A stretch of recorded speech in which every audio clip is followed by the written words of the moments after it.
here. Carl, all of you, please. Carl Dickens here. And David Watford Raleigh here. Rick McQuaid here. Michael Witherspoon here.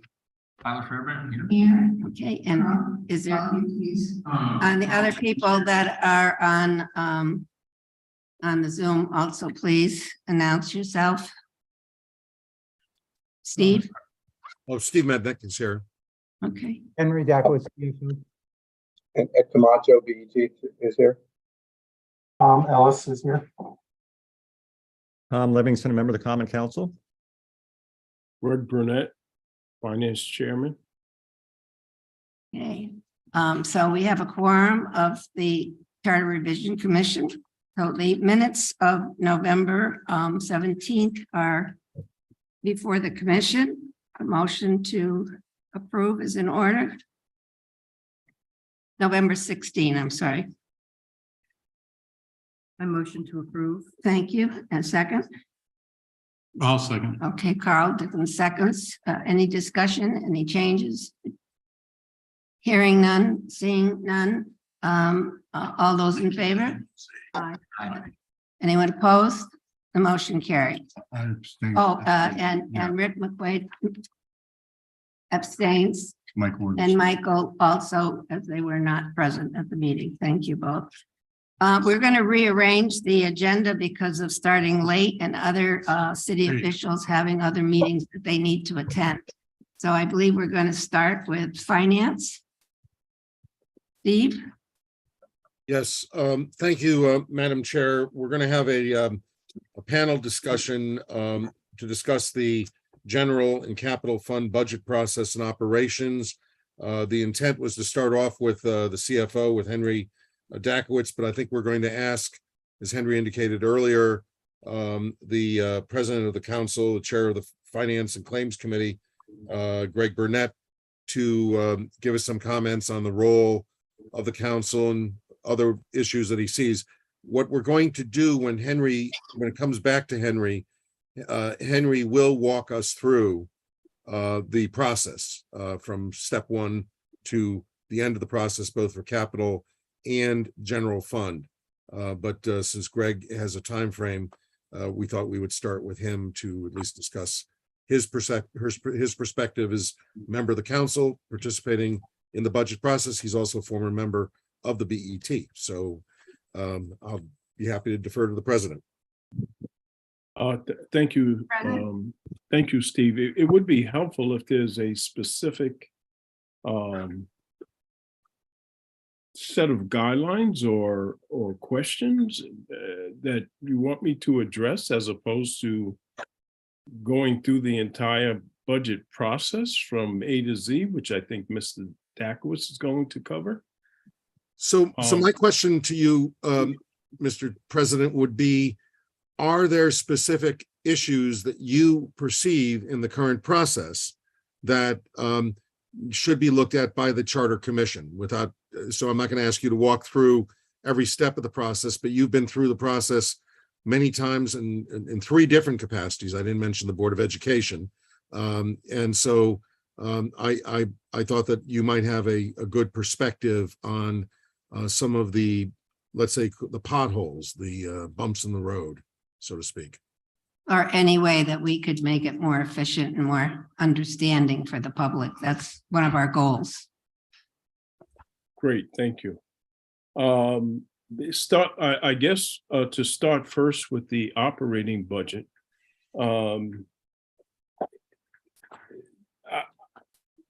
I would view the operating budget in its current form. The process is fairly, in my opinion, efficient, in that it is spearheaded by the finance department in terms of setting the timeline, the timetable for input on the operating budget, conducting the necessary department reviews. And then after that set of reviews, then the council gets involved in terms of reviewing the proposed budget document from the chief financial officer, That might be an area to look into closer, that should the council have more direct input into the operating budget as opposed to the current process in the development of the operating budget, as opposed to kind of receiving the coordinated input from the departments. And at that point, it would take, we don't want to backtrack, but the question I would have is, how can the council be more involved in the operating budget process? That would be my overall question there. As it relates to the capital budget, the BET plays a very strong role in the formulation of the capital budget, they have a line-by-line item review of the capital budget after the council has set the cap. They can't change the cap. They could recommend an increase to the cap after they've completed their due diligence. And it would be up to a supermajority of the Common Council to increase the cap. Greg, excuse me for a second, because I Yes. always get confused. My understanding is for the operating budget, the council sets the cap and the BET looks at individual line items. But for the capital budget, it's reversed. Yeah, I'm sorry. Yes, did I say capital? I meant to say operating. Yes. Good, yeah, all right. And the Yeah, BET sets the cap on the capital and the council gets to look at individual projects. Right. That is correct. I misspoke by flip what I said to operating and capital. Okay, So I think my overall thoughts would be, how can the council have more input into the creation, the development of both the operating and capital budgets before it gets to a point where we're either setting a cap as it relates to the operating budget. And in terms of the capital budget, the council is fairly much involved at the very end of the process. The overall council, there is involvement from the council committee to review the capital input, but the overall approval of the capital budget is at the very end of the process. So I'll pause there in terms of how the council can be more actively involved in the creation and providing commentary and input to both the operating and capital budget.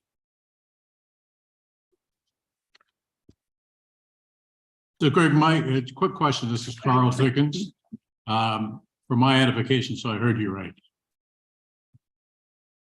Council is not involved in putting the pieces together for the budget.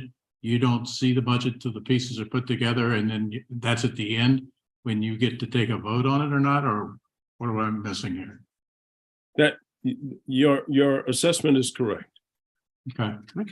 Now, and this is Patsy speaking. Several of the committees of the Common Council, for instance, Department of Public Works Committee, the School Building Committee, they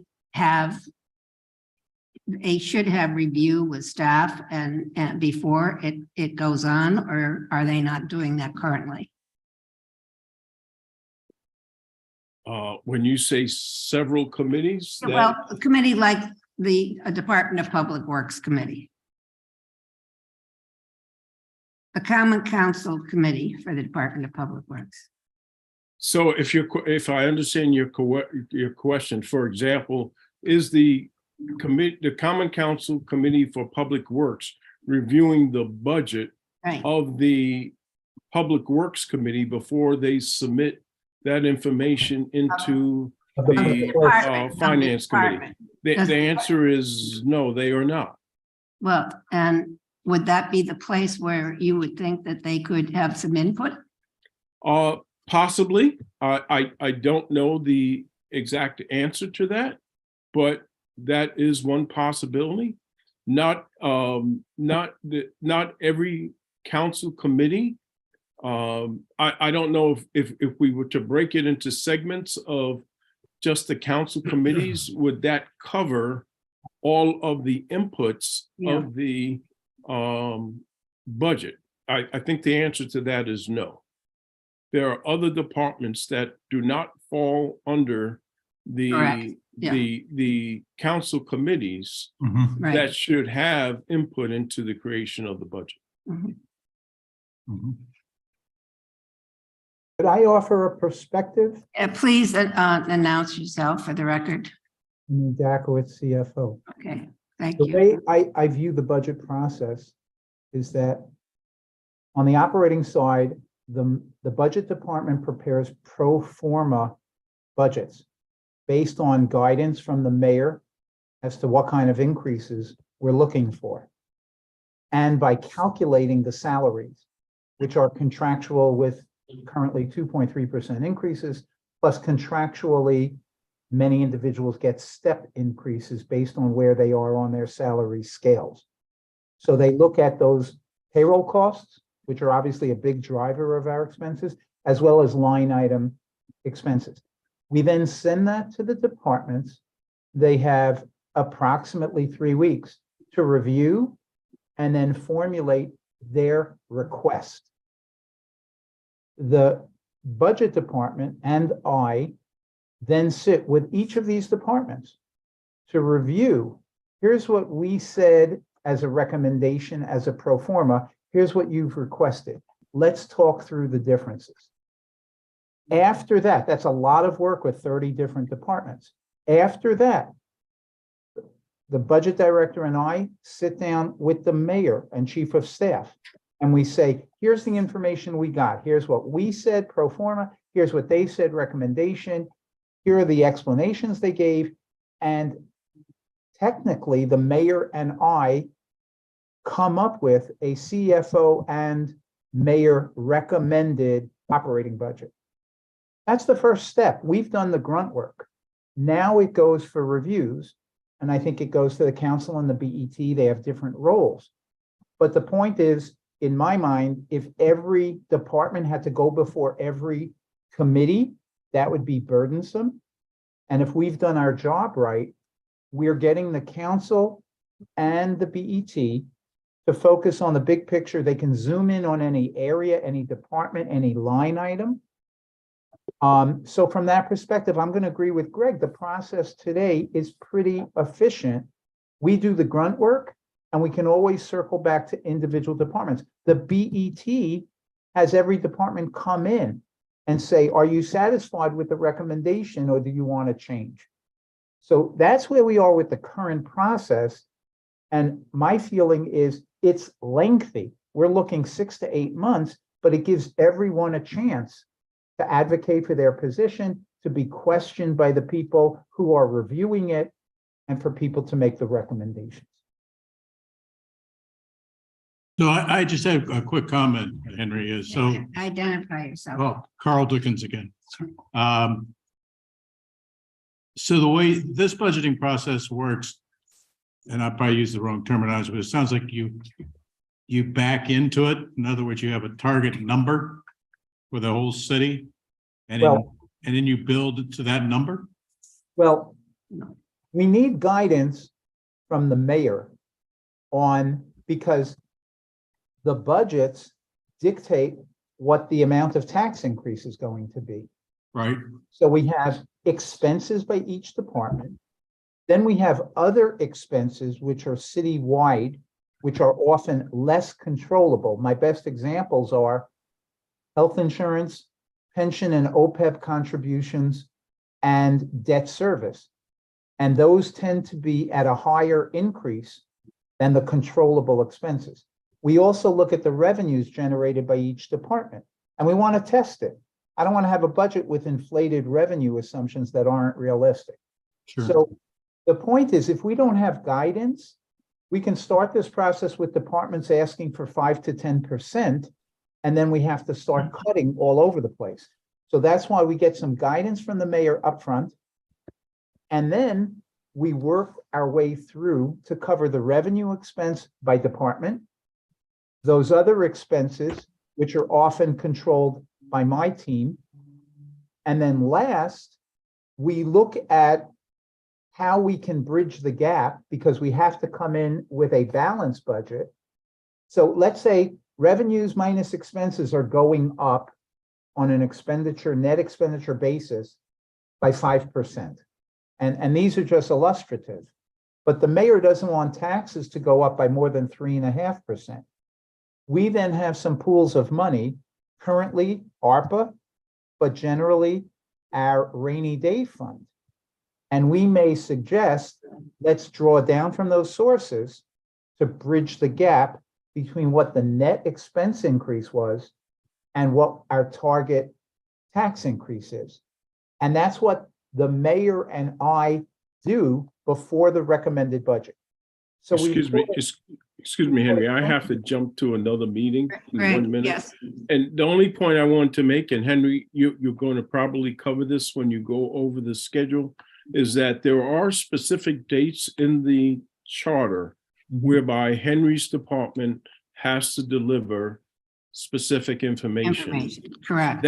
Those dates would be an area that I would suggest we look at in terms of how we might be able to extend those dates to allow more time for activities, as I mentioned, make more council involvement in the development of the charter. Right now, it's a fairly tight schedule, and there's a lot of things to be done, which doesn't allow much wiggle room to have reviews and discussions.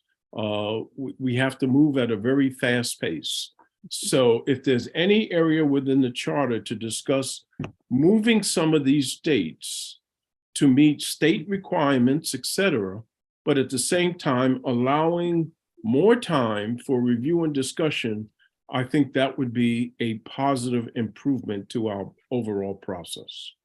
Are you suggesting we start earlier in the year? Well, I'll leave that up to Mr. Dakowitz to talk about that. But I would focus more on the back end as things. There's specific dates when things have to happen rather quickly in terms of publishing information, approving information, et cetera. I think we have an opportunity to revisit those dates to see if they allow us more collaboration as it relates to the budget formation.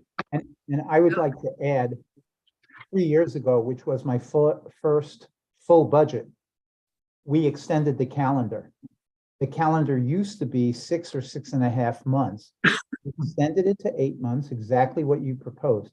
We started earlier because we found when the budget department was making those reviews with the individual departments, it was all telescoped in 2 weeks.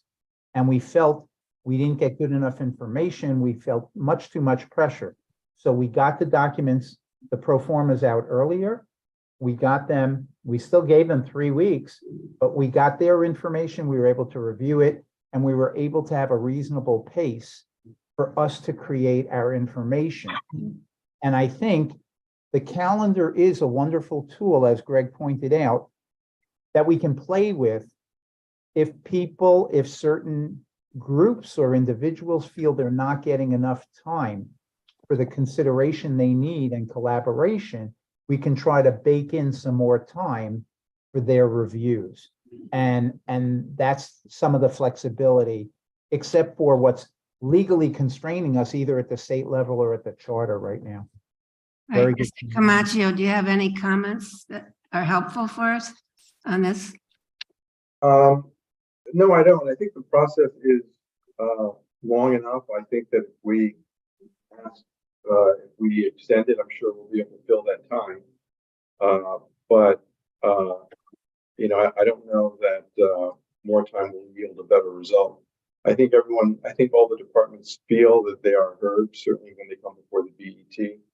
They make their cases to the the finance department and through the finance department to the mayor, and then they come to the DET to make a final plea to the extent that they might, still have some issues with the recommended budget. And so I think the process works well. I think it's probably long enough. It seemed to have started earlier this year than I remember in past years. And I think that's a good thing if that's the case. But I don't think that, I think it worked pretty efficiently. I'm not sure that I would change anything about it. Okay, thank you. Yeah, anybody else have any? I just comment? have one Yeah, thing. is, Rick, please identify. Wait, oh, I'm sorry, Steve. Did you have something? Steve? That's okay. I'll defer to a member. Okay, thank you, Steve. Rick McQuaid. I've had the pleasure, I guess, from both sides. When I was on the council, I was able to, with the budget, we always thought there was a rush schedule. I do have to say now, being in the department head, working with Henry and Tom and his department, very flexible, very good. I think the process works great. And Tom has got me out of a couple of holes this year because I was away. But the process really does work well.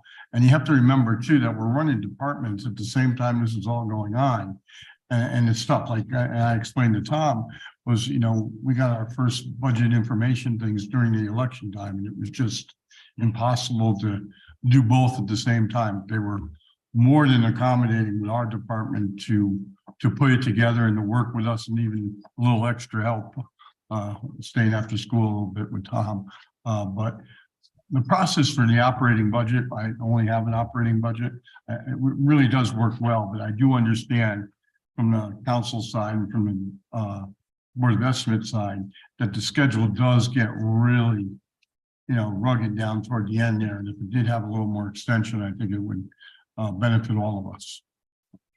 Hey, do we want to move on now to the capital budget discussion? Well, Or do you have something to add, Steve? the only thing I was going to say with regard to schedule, and then the question I have, I'll raise the question when I'm done, is one of the things we can do is we can allow for greater flexibility as opposed to having locked in fixed dates in the charter. Yeah. We can have not later than provisions. So Okay. that would allow for some flexibility. We can determine what the start is and what the end is in the process, and then have not later than, and then have a budget schedule agreed to at the beginning of the process.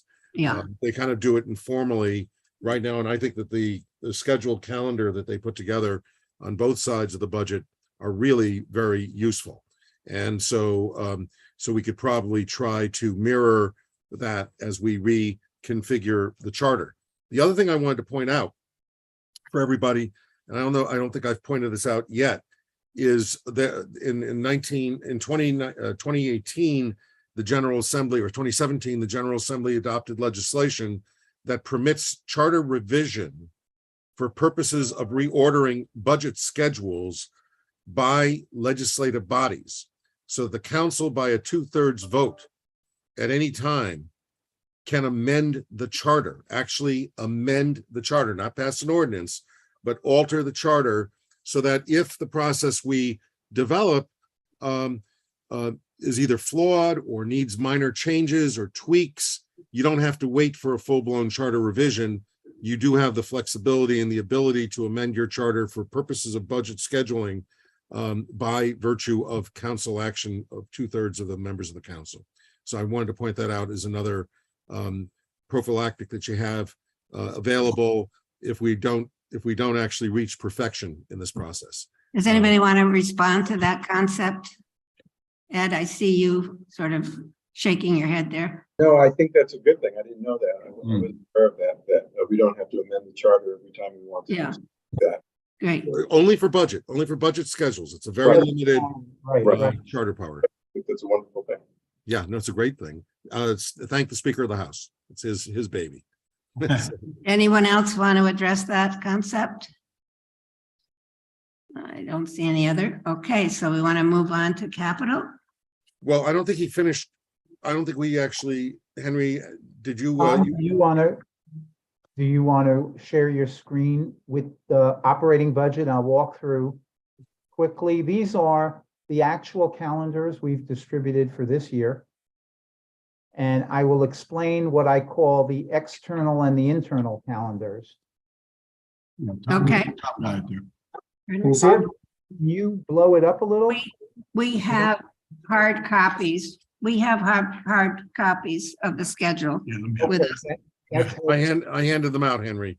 yeah, Excellent. yeah. Okay, So then why don't we scroll down a little so I can get less heading? Perfect. Okay? No? Right. So just to reiterate what we said before, this is the operating budget calendar. Friday, October 28th, we sent out our pro forma budget packages. So it's not just the numbers, it's how to access the computer system and how to do all the things we need you to do step by step. October 31st to November 18th, those are the 3 weeks. We give the city departments time to review, plan, prepare, and input their data. November 18th to December 5th, that gives us a couple of weeks to review the numbers. We can go back and check. Did you mean this? Was this an error? Did we get it right? And then from December 22nd, the Board of Ed files its operating budget request. And we haven't gotten there yet. That's why I don't recall it. you'll remember it when you get there for Oh, sure. I bet I will, but I must have skipped. So from December 5th to the 21st, that's 2.5 weeks. This is where we schedule meetings with each department. And I call the calendar on the page my external calendar, big picture. And then just to schedule those 30 departments is what I call my internal calendar. And we try to juggle with different departments. I'll give you an example. The IT department, in order to develop their budget, has to talk to every other department and say, what are your IT needs for the year? So we would schedule them near the end of this 3-week process.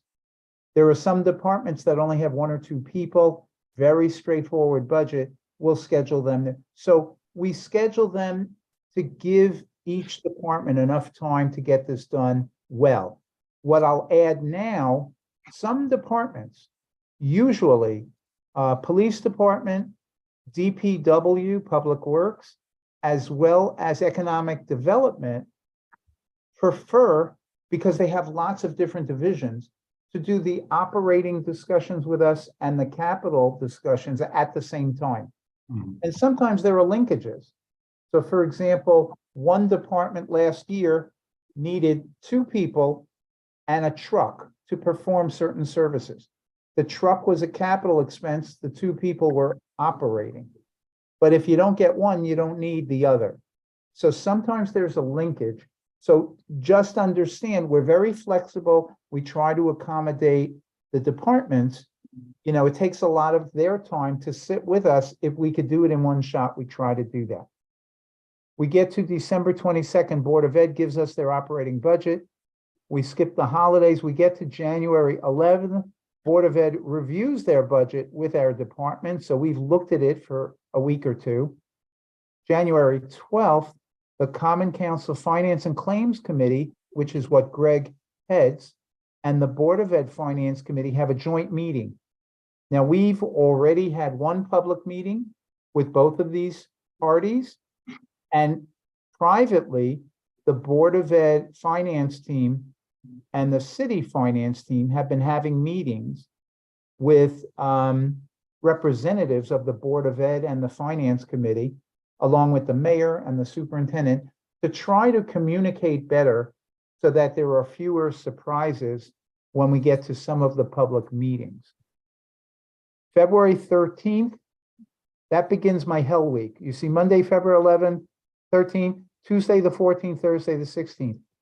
This is where the mayor and I have finalized our recommended operating budget. And I presented on Monday night to the BET, I believe, Tuesday night to the full council, Thursday night to the finance committee. And so that's when we publicly disclose what that recommended budget is. And it gives each of those bodies a chance to ask questions. We don't understand, where is this line by line?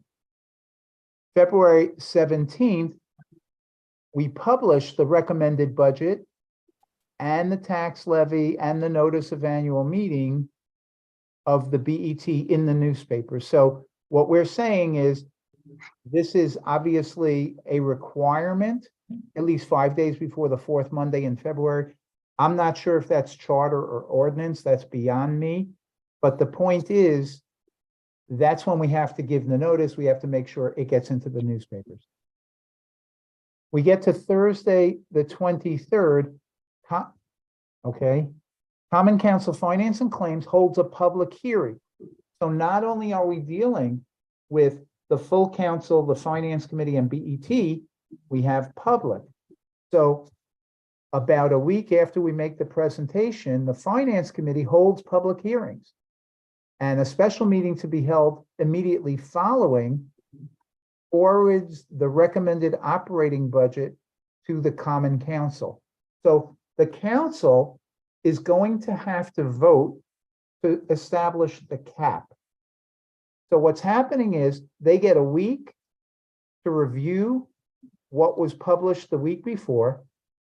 We then have a public hearing, and right after the hearing, the Finance Committee votes on what they send to the council, as most legislation always comes through a committee. Tuesday, March 7th, the council establishes the budget cap. And like most things, they rely heavily on the committee that forwards it to them. These are the finance experts, but at the same time, they have made questions and issues. So we publish or issue our information the week of February 14th, and the council establishes the cap March 7th. So we're looking at about 3 weeks, during which time Finance Committee reviews with a public hearing. From March 8th to March 21, now that the council has established the cap, there's about 2 weeks, Ed's BET conducts meetings with all the departments. And I can tell you 2 weeks for that is tight. But the goal here is to allow everybody to come in and say, we don't like what the mayor recommended. We really, usually, they don't say less, they usually want more. And the BET considers all these requests. We usually keep a list of items that they say, let's put that on the list to consider.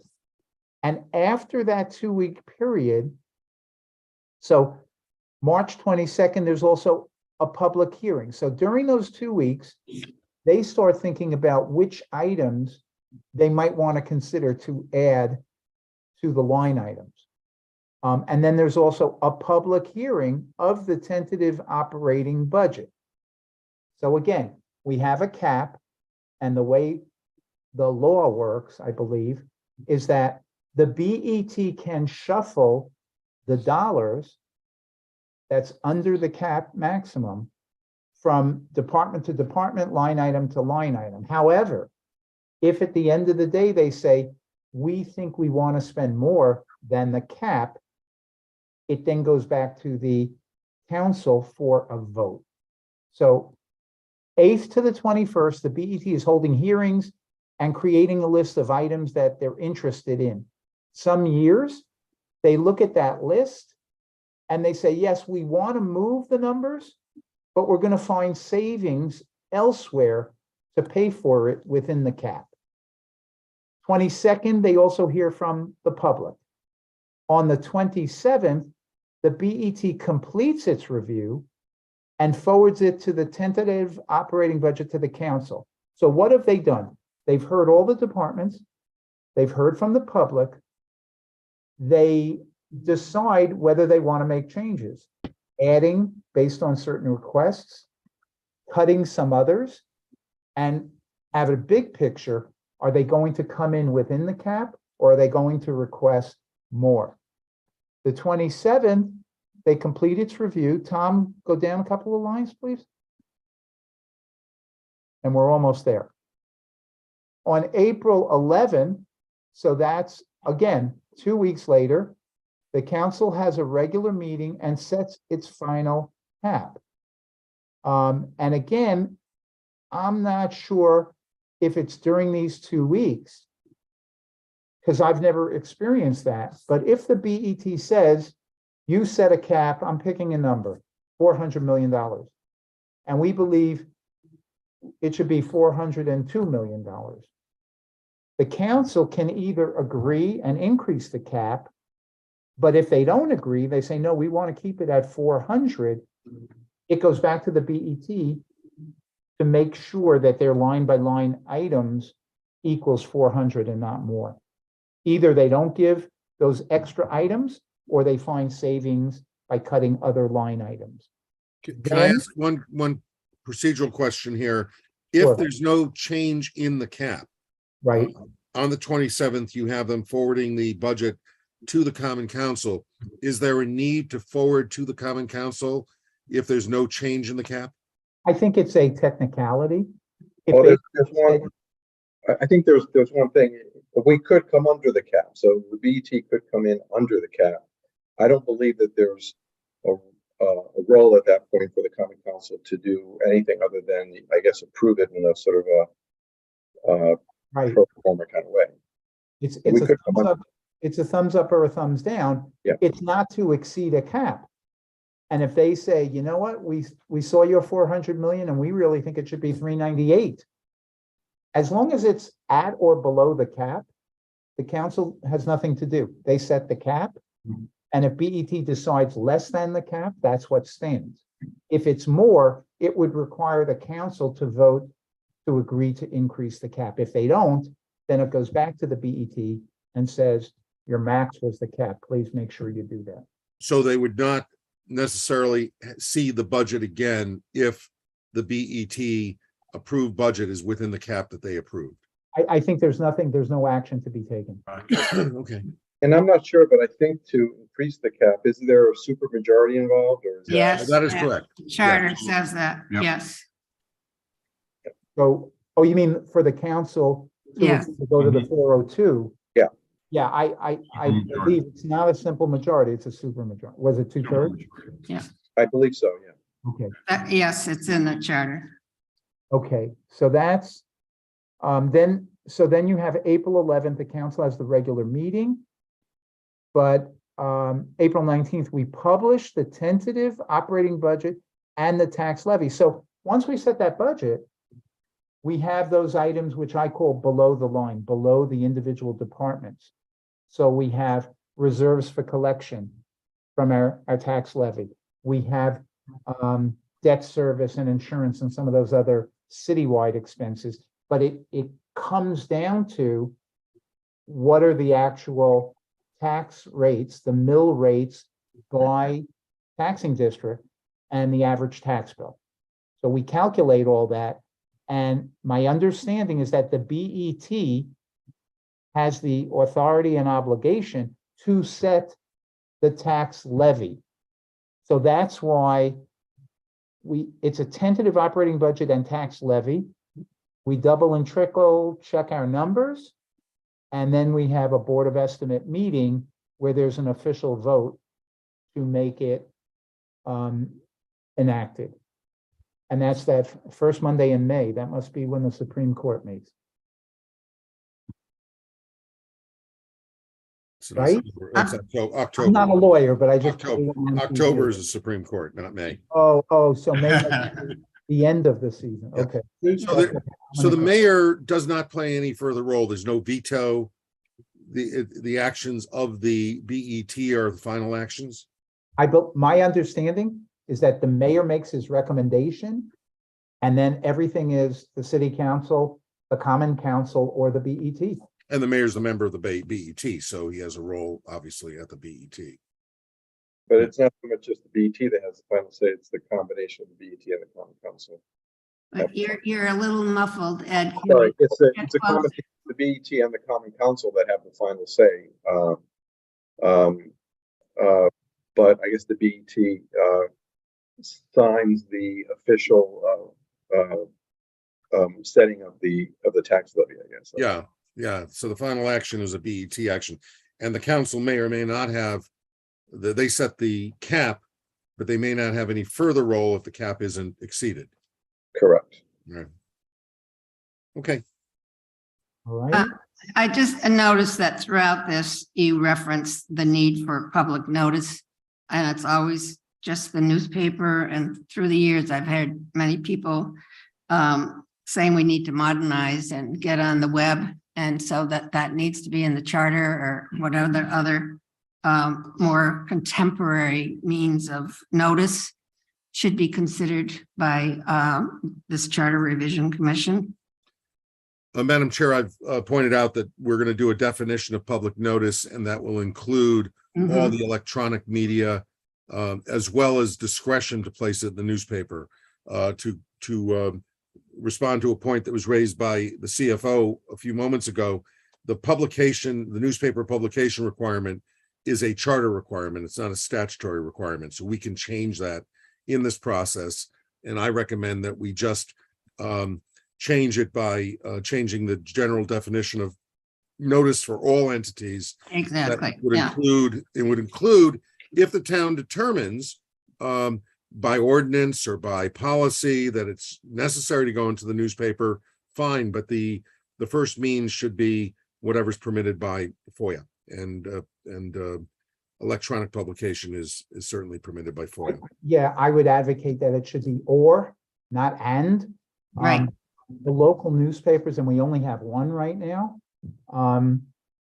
We have to give notices of so many things, like when we go out to borrow money, we have certain meetings, we have to give public notice.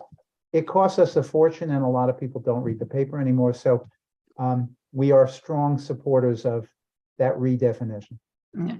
Unfortunately, there are some people, however, who do not use the web. So some kind of a combination for everybody needs to be considered.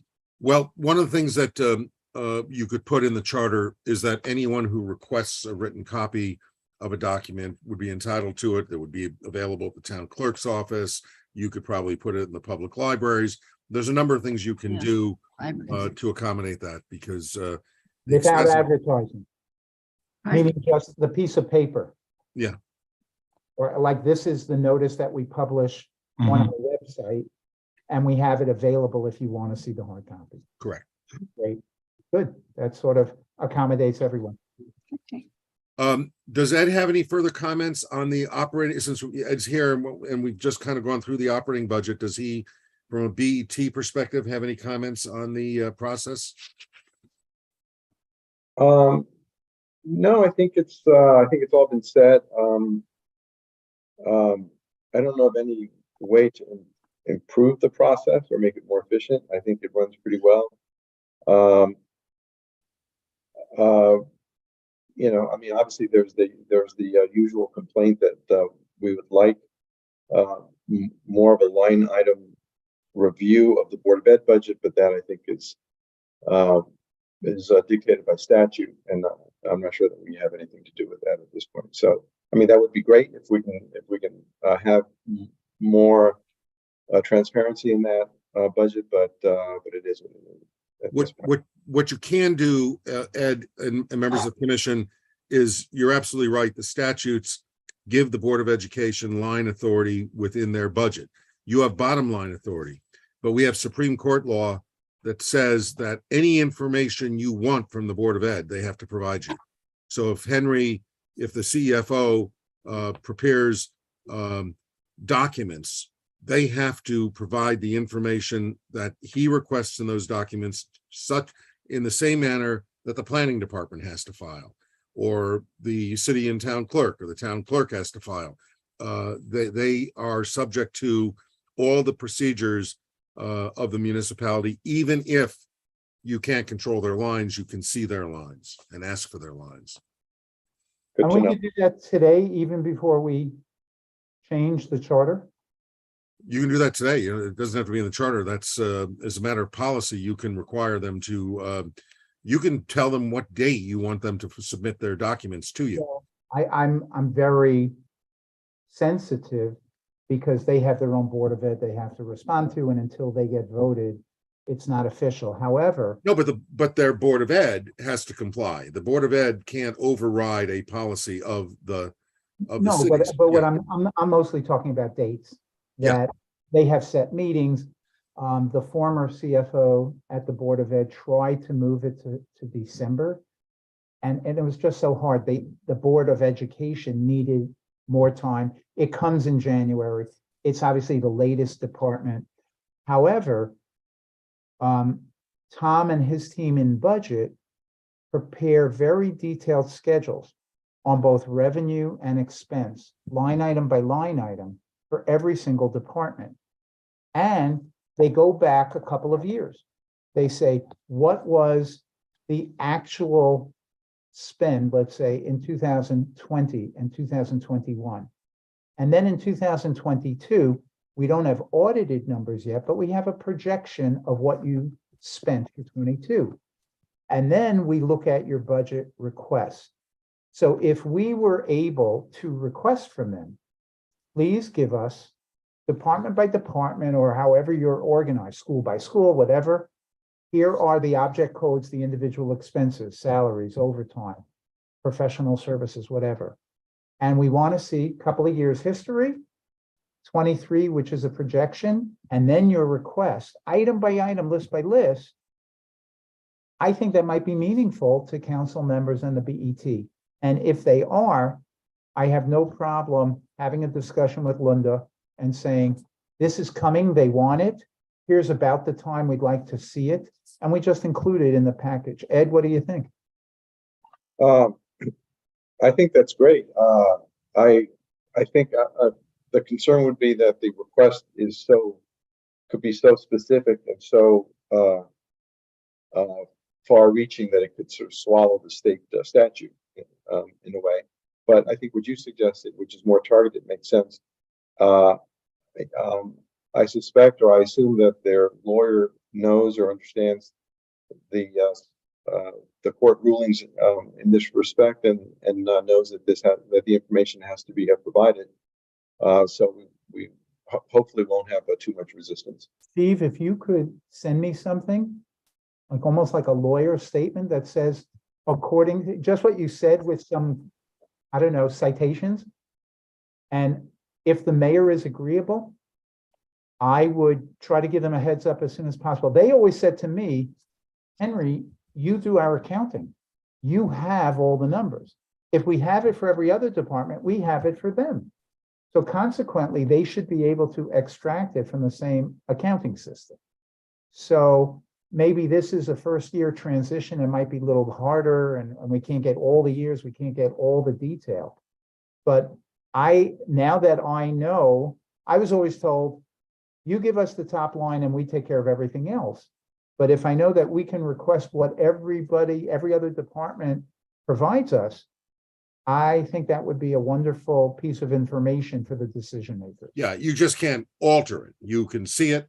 You can take a look at the history, because my experience as a former elected official, as a member of the legislative body in New Haven, the Board of Alders, and I chaired the Finance Committee, is we would argue the bottom line, and we would ask how they get to the bottom line, what items are being included in the bottom line, and you'd get a story, and then you'd look at the budget next year and say, but you didn't spend that $10 million the way you were going to spend it. Now, they had a right to do whatever they wanted to do, but it undermines their credibility if they come back and said, the reason we need the increase is for this, and then they didn't use it.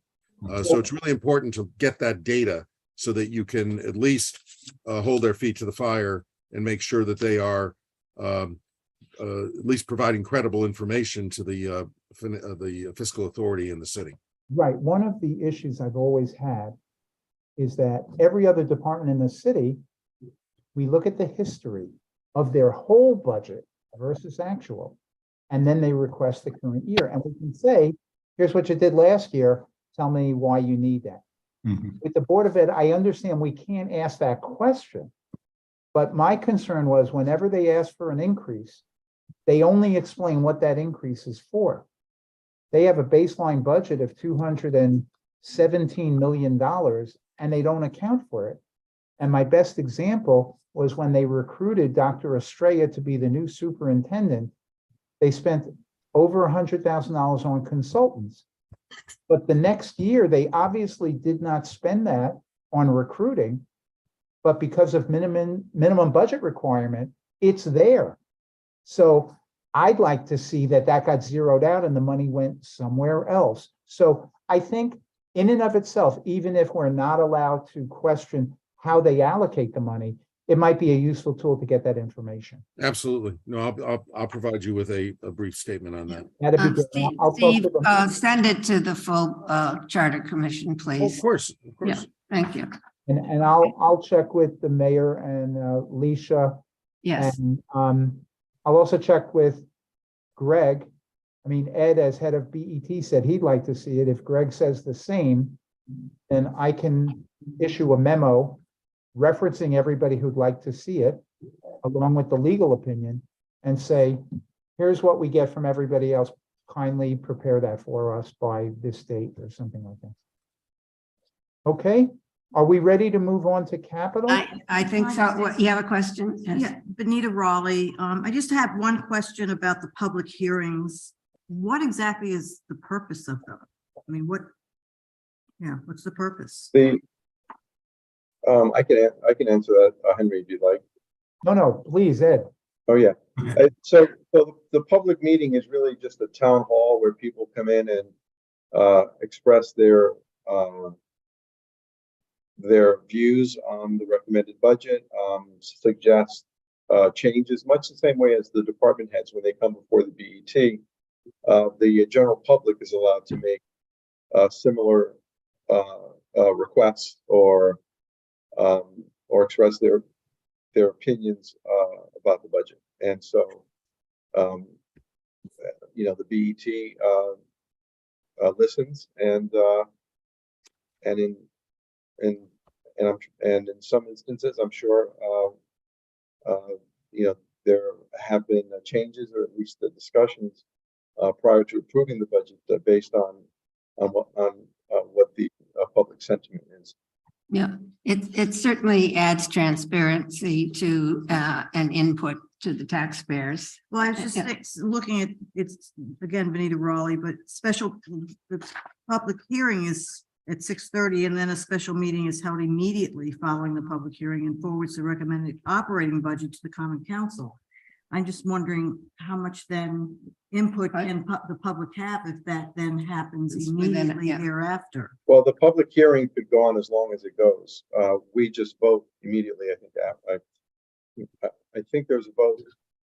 I think it's the vote on the capital budget, I believe. I'm not sure if it's a vote on the operating budget. I think that occurs later,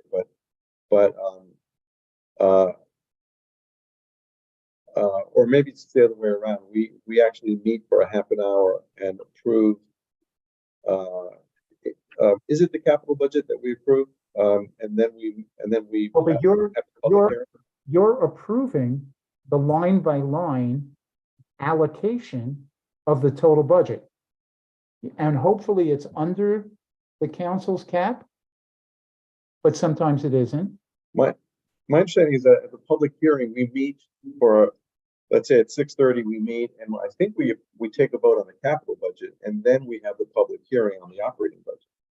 The way the calendar seems to work is on the 22nd, you have a public hearing on the operating budget, and you act on it on the 27th of March. So there is a Right. gap between the Right. public hearing and your action there.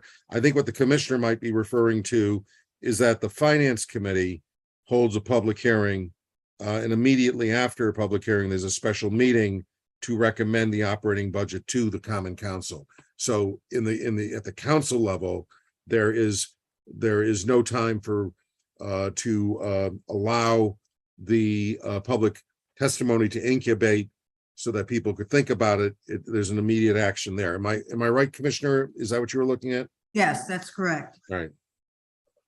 And would that reflect some of Mr. Burnett's issue with the council having more input? It's very likely that's what he was. That would be a place, yeah. I guess if I could give 2 cents on my perspective, The finance committee is making a recommendation for the total budget. It's just the cap. So what happens is there's a proposal based on the recommendation from the mayor, based on the discussions with all the individual departments, and now the public. And what tends to happen with the public hearings are they're advocates for either certain departments or very specific projects or programs. So what tends to happen is they're saying something got cut that they want replenished, or they want more money for a certain area. So the first go round with the finance committee, you're only affecting the total budget. Whereas when the BET does it, we're looking at the individual items, and they have a full week to consider the public comments before they give that final recommendation going back to the council. So that might be why there's less time on the first go round from finance to the council. But when the BET is making that final recommendation, detailed department by department, line item by line item, there's a week to consider all the hearings that you've had with the departments plus the public comment, so that the recommendation is, yeah, they did change my mind and I think we should put in X or something like that. Yeah, and I think once it goes back to the common council, if there's no request to increase the cap, then there's nothing for the common council to do other than, I guess, approve the budget. So if there is a request to increase the cap, then I can see where the public might want some additional input at that hearing, because that's the hearing where the common council has to make a decision on the request of the BET to increase the cap based on on adding certain other items to the budget, perhaps in response to the public comment. So the public has no role really to play on the common council level once it goes to the common council and there is no request to increase the budget. But if there is a request, then it seems to me that the public would want to have more of a say at that meeting.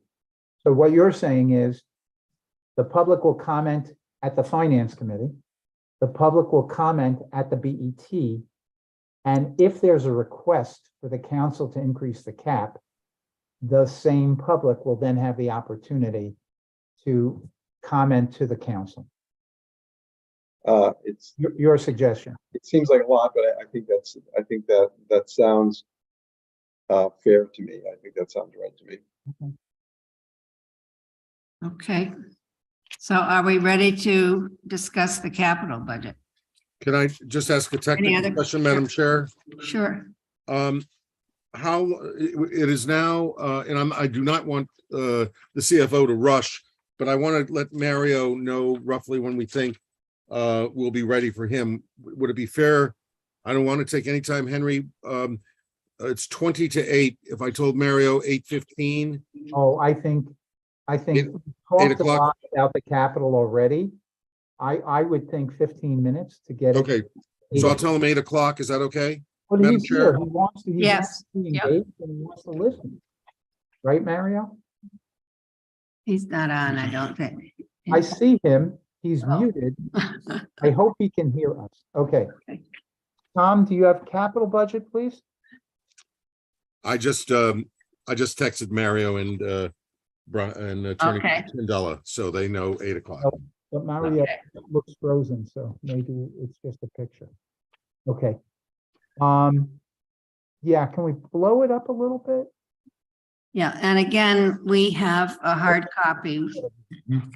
Okay, Yeah, and I feel like clicking, Tom. Is that the Friday, November 4th? Yeah, is that good? Good enough? yes, that's, For me, if it's okay for everybody else. So what we did this year, and again, this was only this year, every year we look at the calendar, where are the holidays, where are we in our budget preparations? So Friday, November 4th was a week after we distributed the operating budget packages. We sent out capital budget packages. Again, here's the forms, here's the computers, this is how you do it. Monday, November 21st to December 16th, we have about 3 weeks to review, okay? No, they filed the budget requests. So they have a minimum of 2.5 weeks all the way to December 16th, which is 6 weeks, to put in their budget request. Okay? Because we're also working so heavily on the operating at that time. So they put in their numbers into the system, and we'll be finished by December 16th. As I said, a department like IT that has to solicit input from many, many departments will say your deadline might be December 15. Other departments, which we know they don't have a lot of capital expenditures, might be earlier. December 22nd, Board of Ed submits its capital request. Right after New Year's, we have a week where Finance and Planning and Zoning Department meet with each department to review their capital budget requests. So what happens is there are 2 sets of meetings that people attend.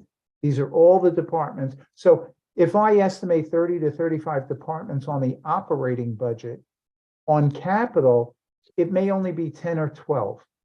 Tom, correct me if I'm wrong, but there are numerous departments that don't have any capital expenditure request. Town clerk, for example, as Rick said earlier. Right. Don't give them any ideas. Okay. And Henry, this is all staff level. so- Taking notes. Well, actually, I'm not sure planning and zoning department is, well, here's what's happening. We have our meetings in the budget department. That's 1 week from the 3rd to the 10th. So when it says finance, it's myself, Tom, and Agnes, the deputy budget director. But planning and zoning department, that's the department that Steve Kleppen heads. He or someone from his department sits in. So it's staff level, it's not the commission, it's staff It level. is staff level and, Right, but the that's what I wanted to commission comes confirm. in later. So in essence, in 1 week, we sit and have these 10 or 15 meetings.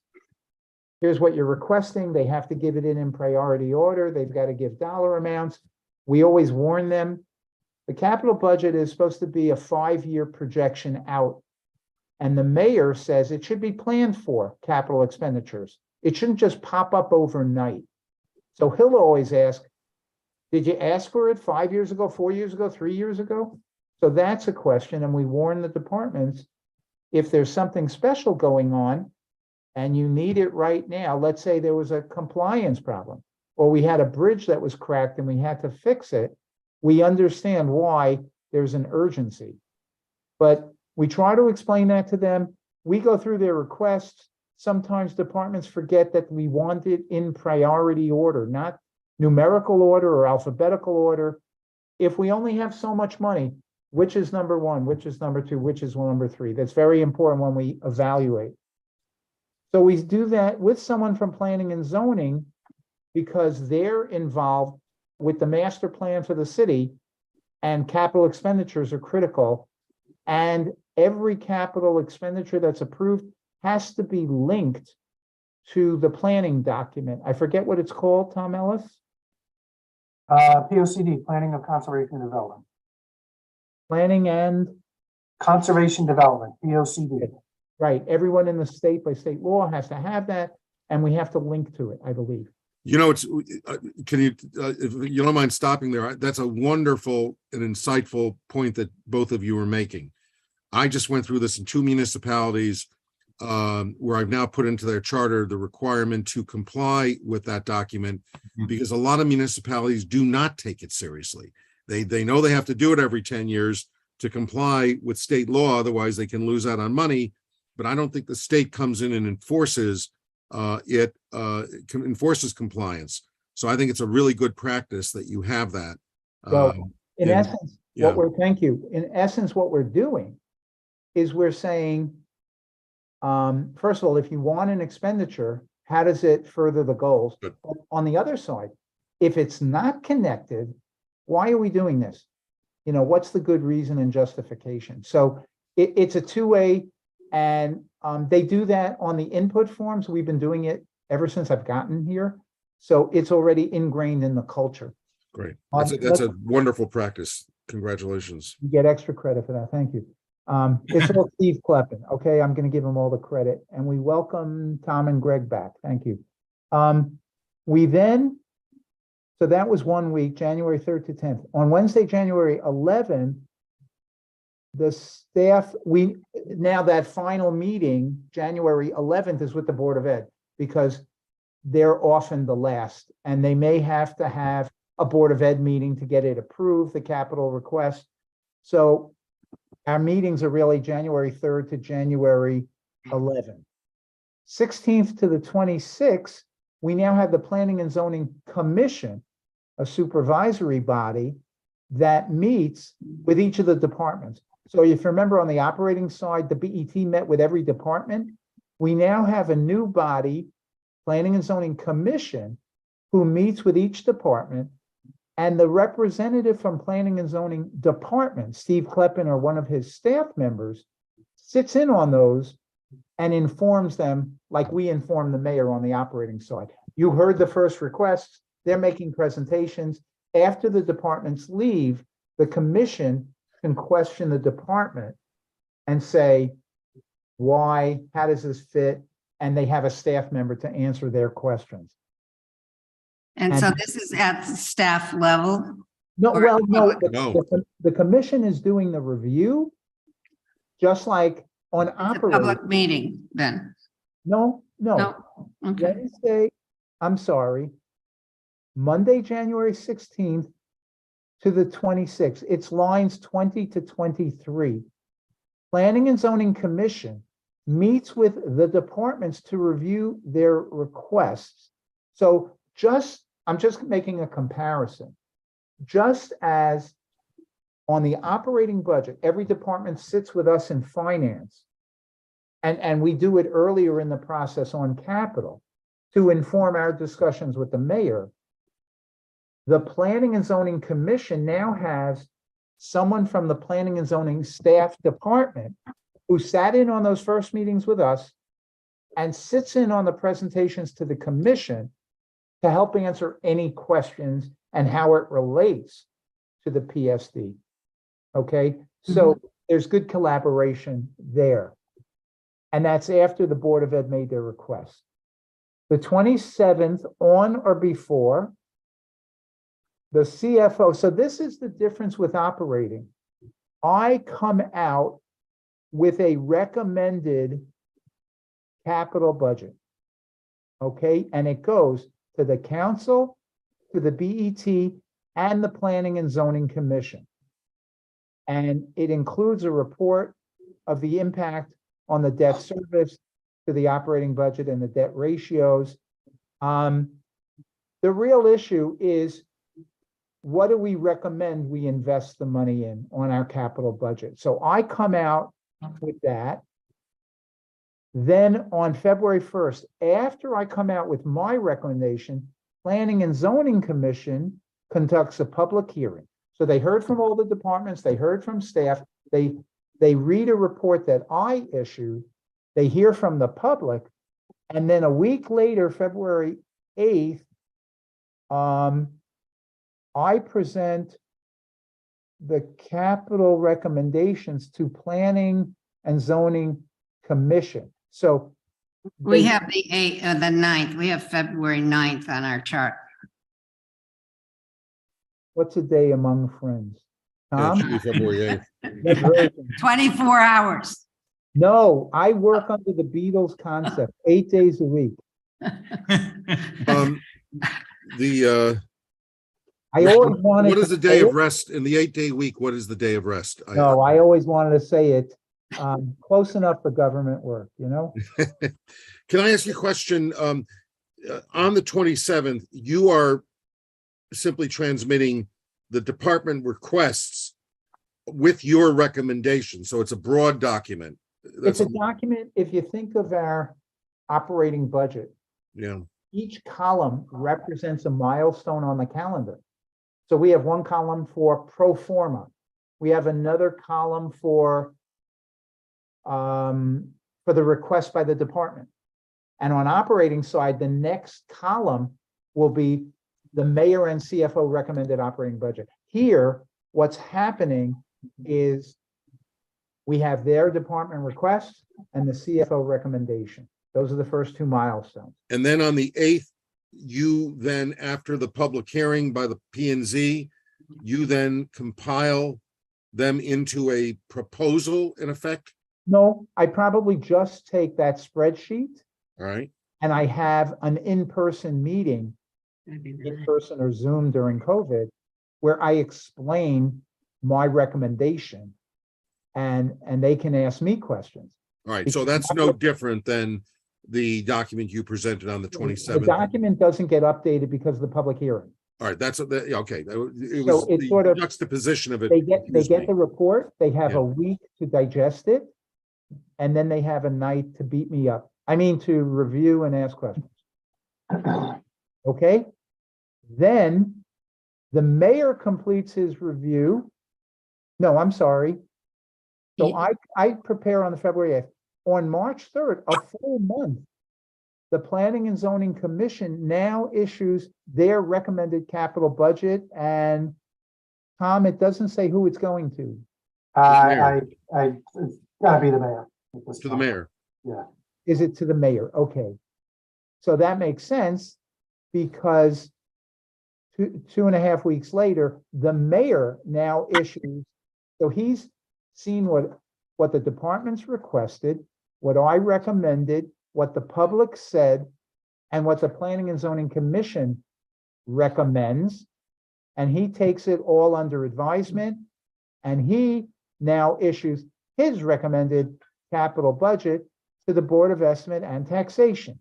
So just to summarize, the P and Z, either staff level through the commission, has this document in front of them from roughly January 3rd to March 3rd. Yes. Yes, yes. Okay, I just wanted to, You know, there are big dollars and a lot of projects. And not complaining, I'm just, I'm No, just, no, yeah. right. We give them plenty of time to review, to prioritize, because in essence, the commission sometimes says, we want more. We think you shortchanged us here, or we want to cut back something else that we think we don't want to invest in. So they make their recommendation, then the mayor takes it all under advisement and he says, here's my recommendation. And I'm just going to go off script for a second. And it's the reverse of operating. BET is now reviewing this and setting a cap. So Monday, April 3rd, before April 1st, that's interesting. Maybe April 1st was a Saturday, so that's why we scheduled it April 3rd. BET, after incorporating such recommendations of the mayor, Planning and Zoning Commission, and the comptroller, not really the comptroller, may make, forward the same to the Common Council with an expression in writing as to its judgment. So the mayor comes out March 21st, and we have about 2 weeks for the BET to send it on to the council. And they're going to say, here's the total amount we think the capital budget should be. April 6th, the Common Council Economic and Community Development Committee reviews with the departments. That has never been done before. It's new this year. So now we're having another committee of the council review with departments. I guess, I don't know what that means. It's only one date. Is that individual meetings? Is all the departments show up? I don't understand, and it's a new item. I've never seen it. That did occur last year, Henry. That's not a new item. That economic and community development reviews with each department their capital budget request? That is correct. But- They do that every year. Yes, it has happened before.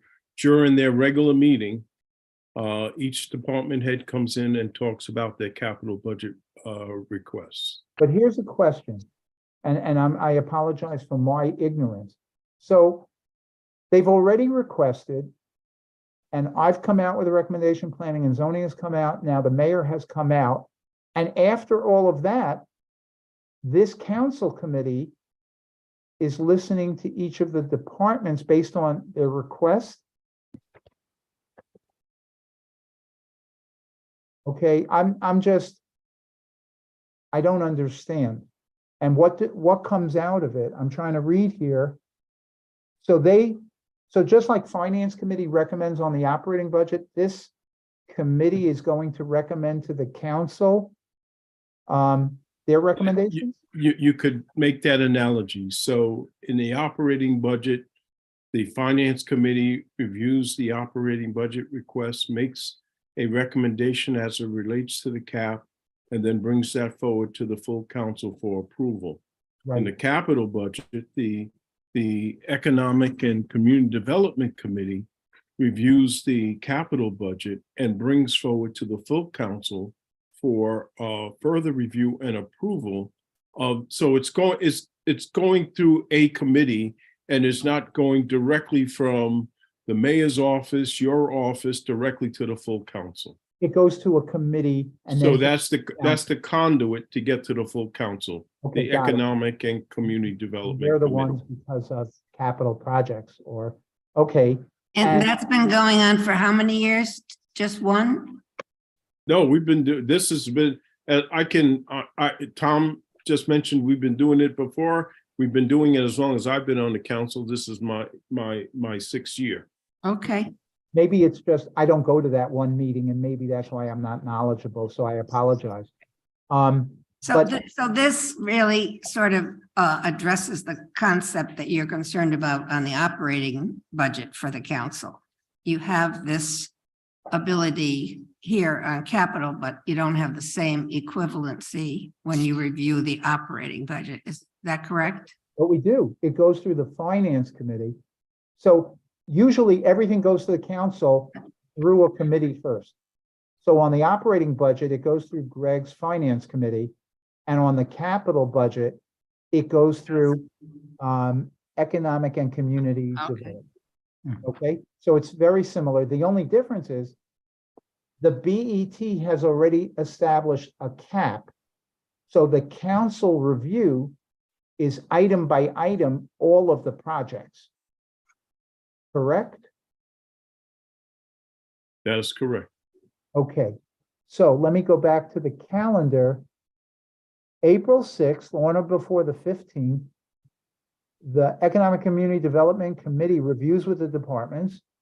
And then April 11th, 1 week later, the Common Council may approve, reject, or reduce any item in the capital budget by a vote of the majority present and voting, or may by a vote of majority of its members present and voting, reinstate therein any item which may have been previously disapproved.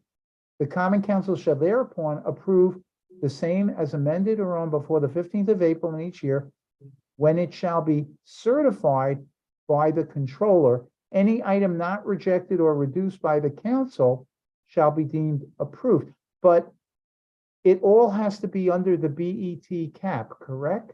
Where does it say that?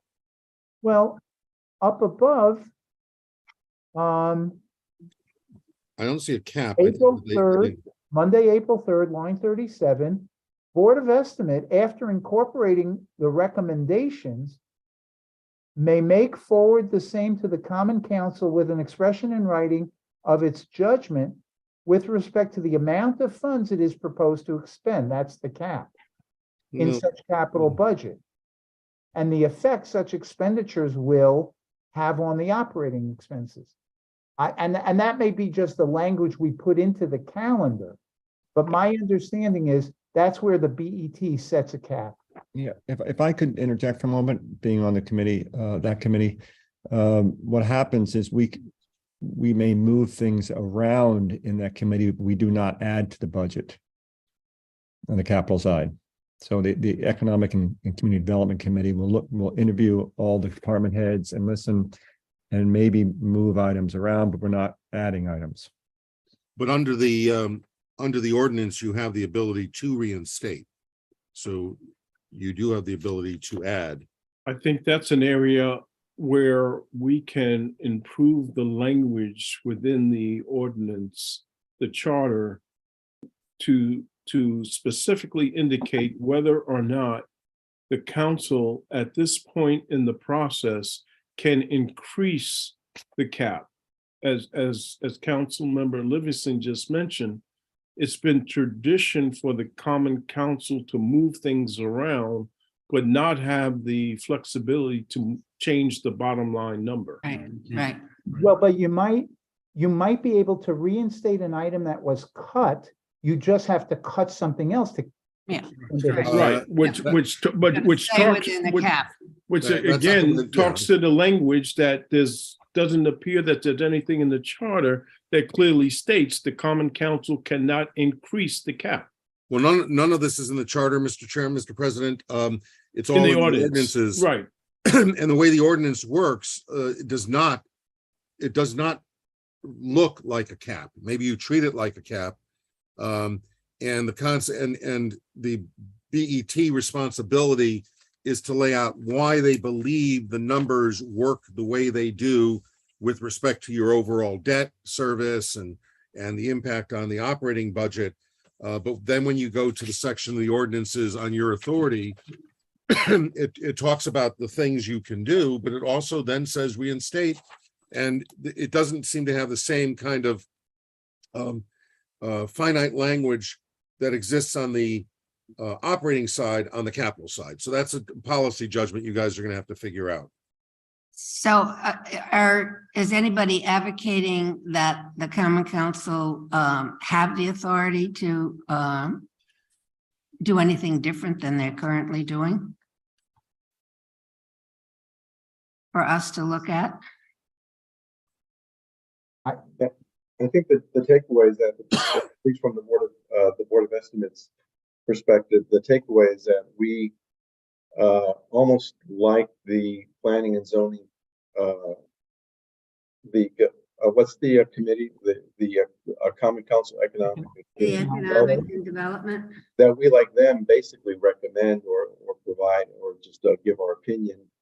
And in the final analysis, really, or at least our recommendation, and in the final analysis is really up to the Common Council to decide on what the capital budget will be.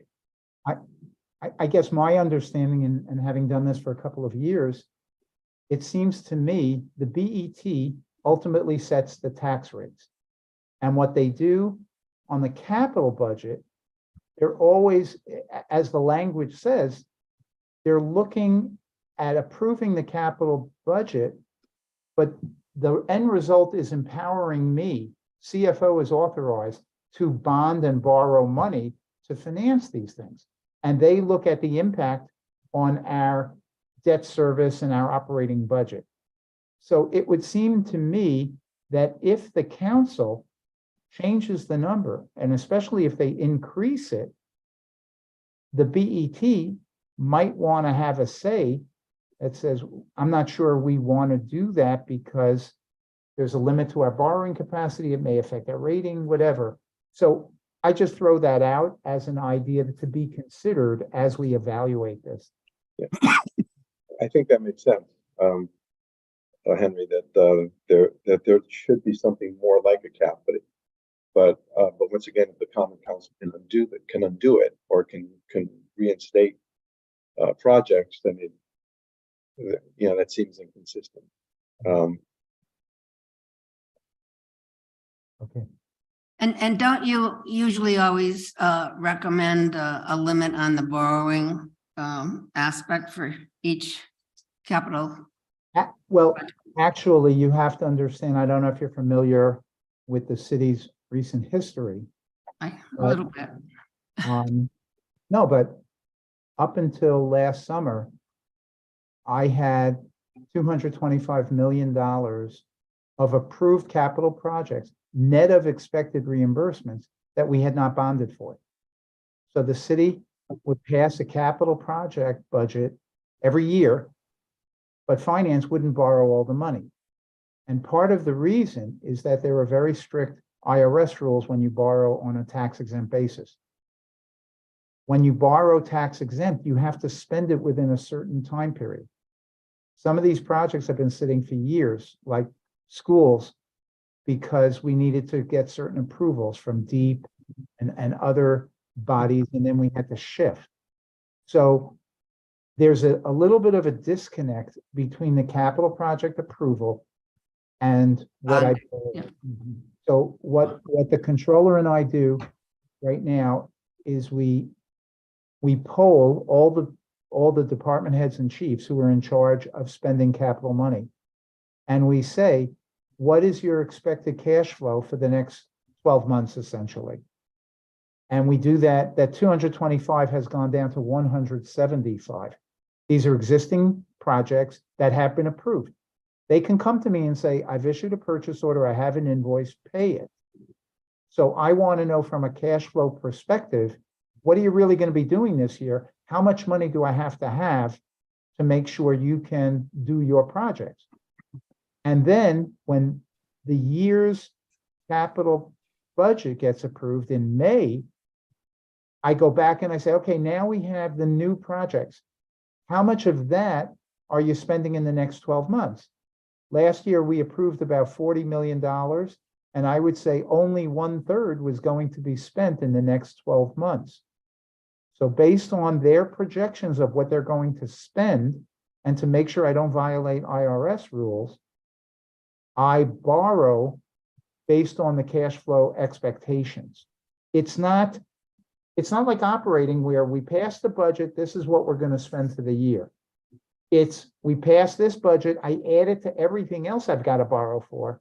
And I ask the people, we can't build 4 schools at the same time. I ask everyone, what are you really going to be spending? Give me your best estimate. I want to have enough money so that you can build what you plan to, but not too much that we get penalized by the IRS. So it's not 1-for-1 like we do on the operating side.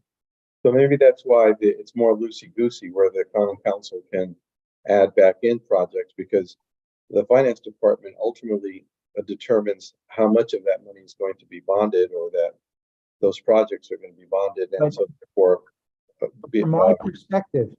from my perspective, money is money. It's fungible.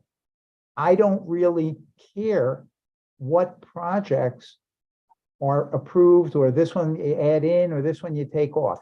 That's more of policy set by the mayor and the council. So what I do with the BET is we say, I have this $175 million overhang, and they're saying to me, like last year, we borrowed $90 million, far more than 1/3 of the 40 million in the project. That's why the 225 went down to 175. I then work with our financial advisor and I say, we're getting close to losing our AAA rating. How much do you want to do? How much do you want me to finance? And so there's an interaction there. But what happens, my understanding of capital projects is, once that budget is approved, it empowers me and authorizes me to borrow the funds as economically and as efficiently as I can to finance those projects. I have overlaid those IRS requirements. If I borrowed that whole 175 and another 25 for the current projects, the bankers will take me out to a nicer lunch. We'll lose that AAA rating. So we're trying to juggle a couple of different requirements at the same time.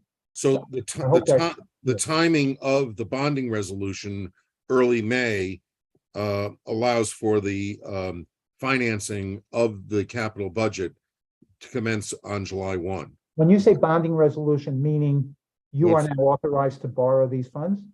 Well, that's the last item, item number 16, May 9th, 2023. The CFO submits the bonding resolution to the Common Council. That's a statutory requirement. Yeah, I think that's. I'm assuming the timing of that is. That's for the total, right, that's for the total capital budget approved for that year. Correct. So once it gets approved, and it should be, I mean, we're way past all the approvals. We tend to borrow once a year in the summer. So we're usually out there July, August. I think one year we started a little bit earlier because we thought interest rates were going to go up. But yeah, this coordinates with our pattern of when we borrow. And just for edification, the reason we do July, August is June 30 in the municipal market, a lot of bonds mature. When they mature and they pay off, investors are sitting on a lot of cash. So in July and August, the supply and demand for tax-free municipal bonds, especially in Connecticut, there's a supply of money and a demand. And so with demand, we'll get to pay a lower interest rate. If we did it at a different time of the year, when there's less demand, we might have to pay a higher interest rate. So yes, we coordinate the timing of our borrowings with the end of this process. I've got a quick question. To what extent does an approved capital budget have on the debt ratio and the debt service of if in and of itself, whether or not I the think- capital budget has been I think bond. the number that I mentioned before, the 225 that went down today, as of a week ago, Chitsame gave me the numbers to 175. So it might be a question of we have 225, I'm sorry, we have certain unspent proceeds that are sitting around from last summer's borrowing, but we expect to spend it down by June 30. I think the rating agencies look at that overhang, I'll call it, and that's a negative. It's out there. We know you have to borrow it. But the ratios which they look at most closely for the rating are how much have you actually borrowed that you're committed? Remember, the rating is an evaluation and assessment on what is the likelihood, or I'll put it the other way, what is the possibility that we will not repay the debt when it matures or pay the interest and principal payments as scheduled. So the overhang is something that they watch. They want to see us reduce, but they're really looking at how much debt is outstanding, and then they compare it to the grand list and other economic indicators. So the other thing is on the operating budget, they look at the ratio of our debt service expense as a percentage of our total expenses. Right. Okay, so it's interrelated, a little complicated. So as I said, I borrowed 90 million this past summer. It was the largest borrowing I think our financial advisor had seen for the city. He's been doing this for over 20 years for us. And it was at a significantly higher interest rate than the prior year. As we all know, rates have gone up. So that impact on our debt service was significant. So we're watching all these variables and trying to, in my mind, stretch out some of these capital projects. If I can do it 2, 3, 4 years from now, that's a little bit better. We have some of the bonds mature every year, and we're juggling several different factors. Okay, any other comments, questions? So we can move on to legal. All right, I'm stopping the share, right?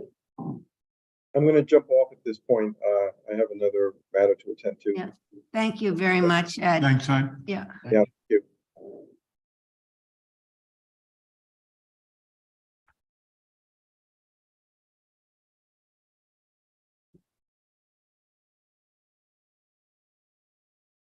Who is bringing in Mario?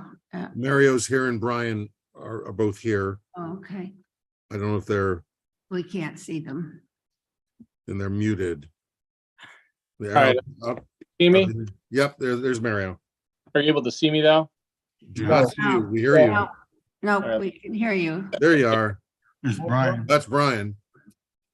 All right, Mark, you just bear with me for a moment here.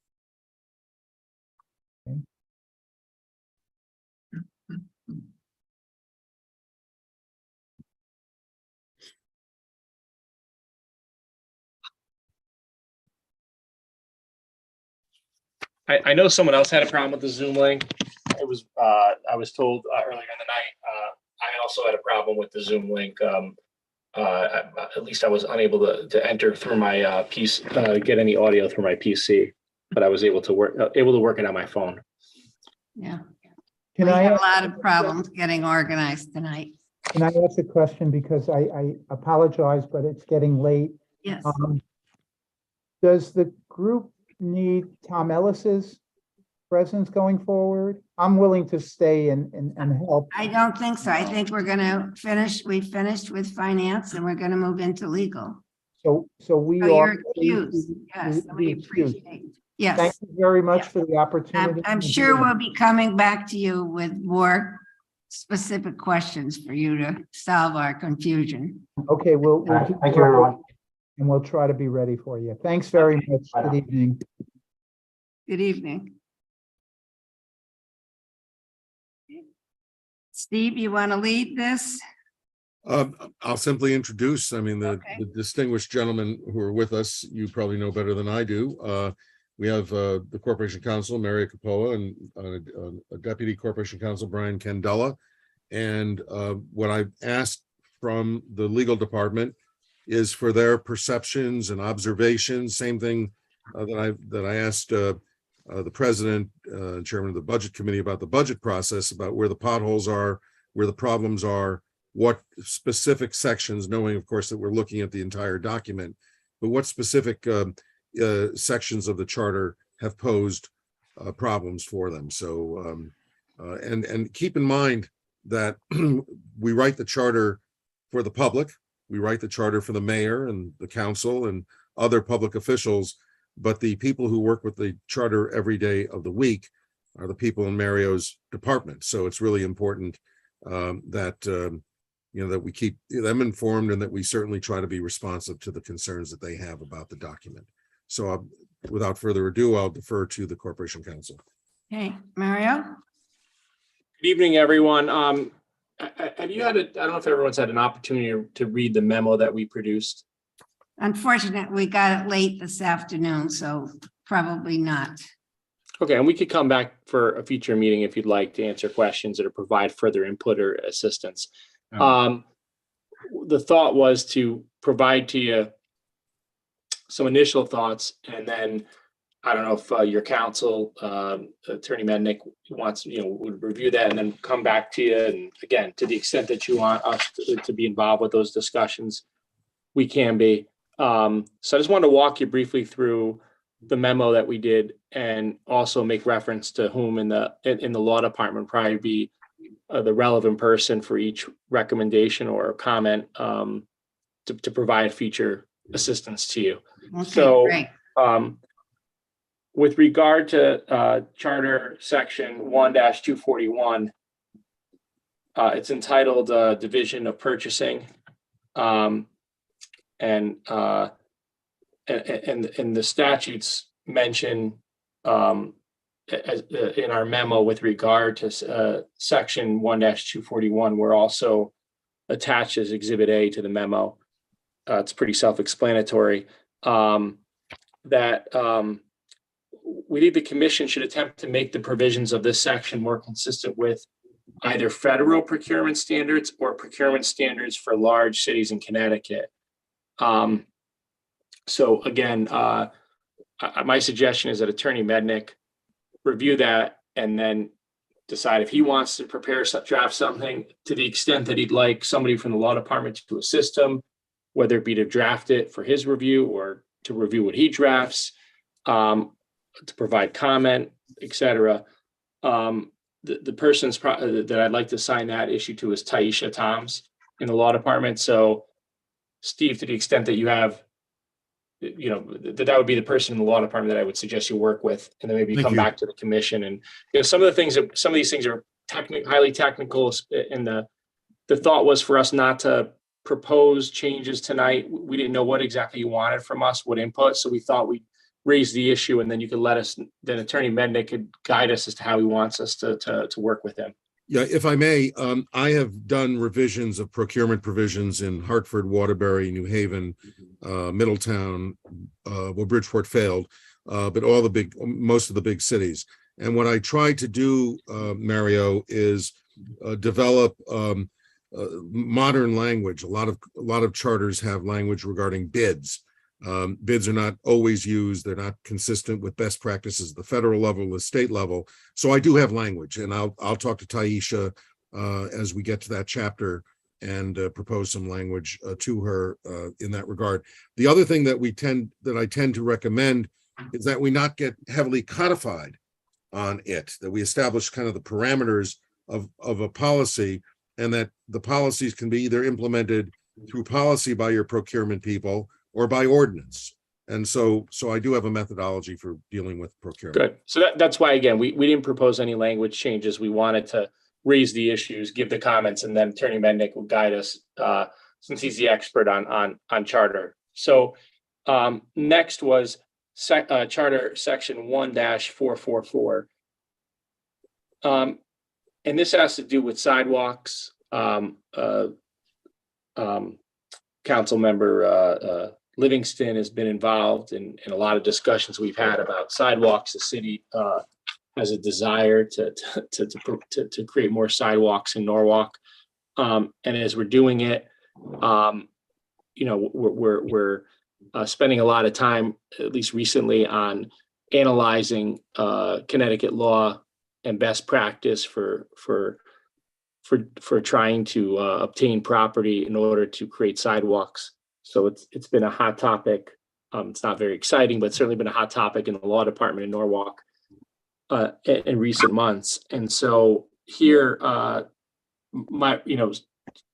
Steve, Taisha has been working on this in our law department. So to the extent that you, either want to have her, you may want to get her, I would suggest maybe get her further input on this, because we've done a lot of independent research. So we didn't want to. This is an area that I'm not as well versed on. So that's why I'm suggesting on that one, we gave all the statutes in Exhibit B, but my suggestion is you let her walk you through that, outside of a public meeting, just, with her one-on-one, and then you can figure out how whether you want her to draft something or however you want to handle that. Unfortunately, this is where I entered public life in Norwalk some 55 years ago, overseeing the 65 miles of sidewalks called footpaths. So I have some experience with this subject. Were you the sidewalk inspector? I was the designer. I laid out the plan, street by street, and instead of being called sidewalks, they were called footpaths, so that we could get the process done and get the kids to school off the street and on something that was safer. Norwalk has an interesting history on this issue because zoning had waived the requirement for many, many decades for sidewalk construction with developments. There's a movement to do more sidewalks and in the city, and I commend, a lot of towns just don't deal with it because it's too difficult. And I commend the council, the mayor, and Jim Travers and his department for moving forward with this. Anyway, so we'll again, Taisha could work with Attorney Mendick on this, and then he can report back to the commission. It's my suggestion.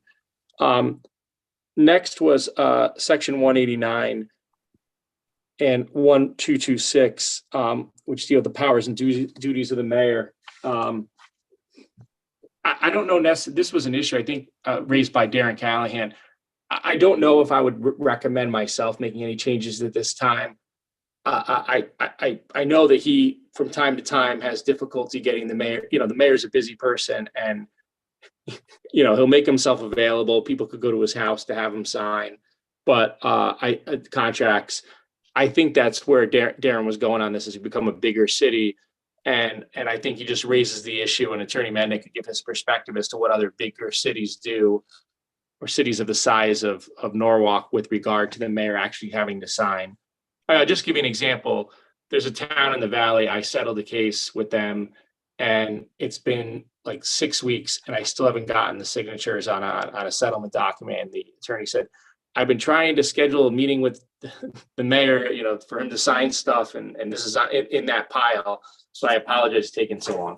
It even happens in smaller towns, but Attorney Mendick, what's your perspective on this? Has this issue been raised in other? Yeah, no, I've not addressed it in a number of places.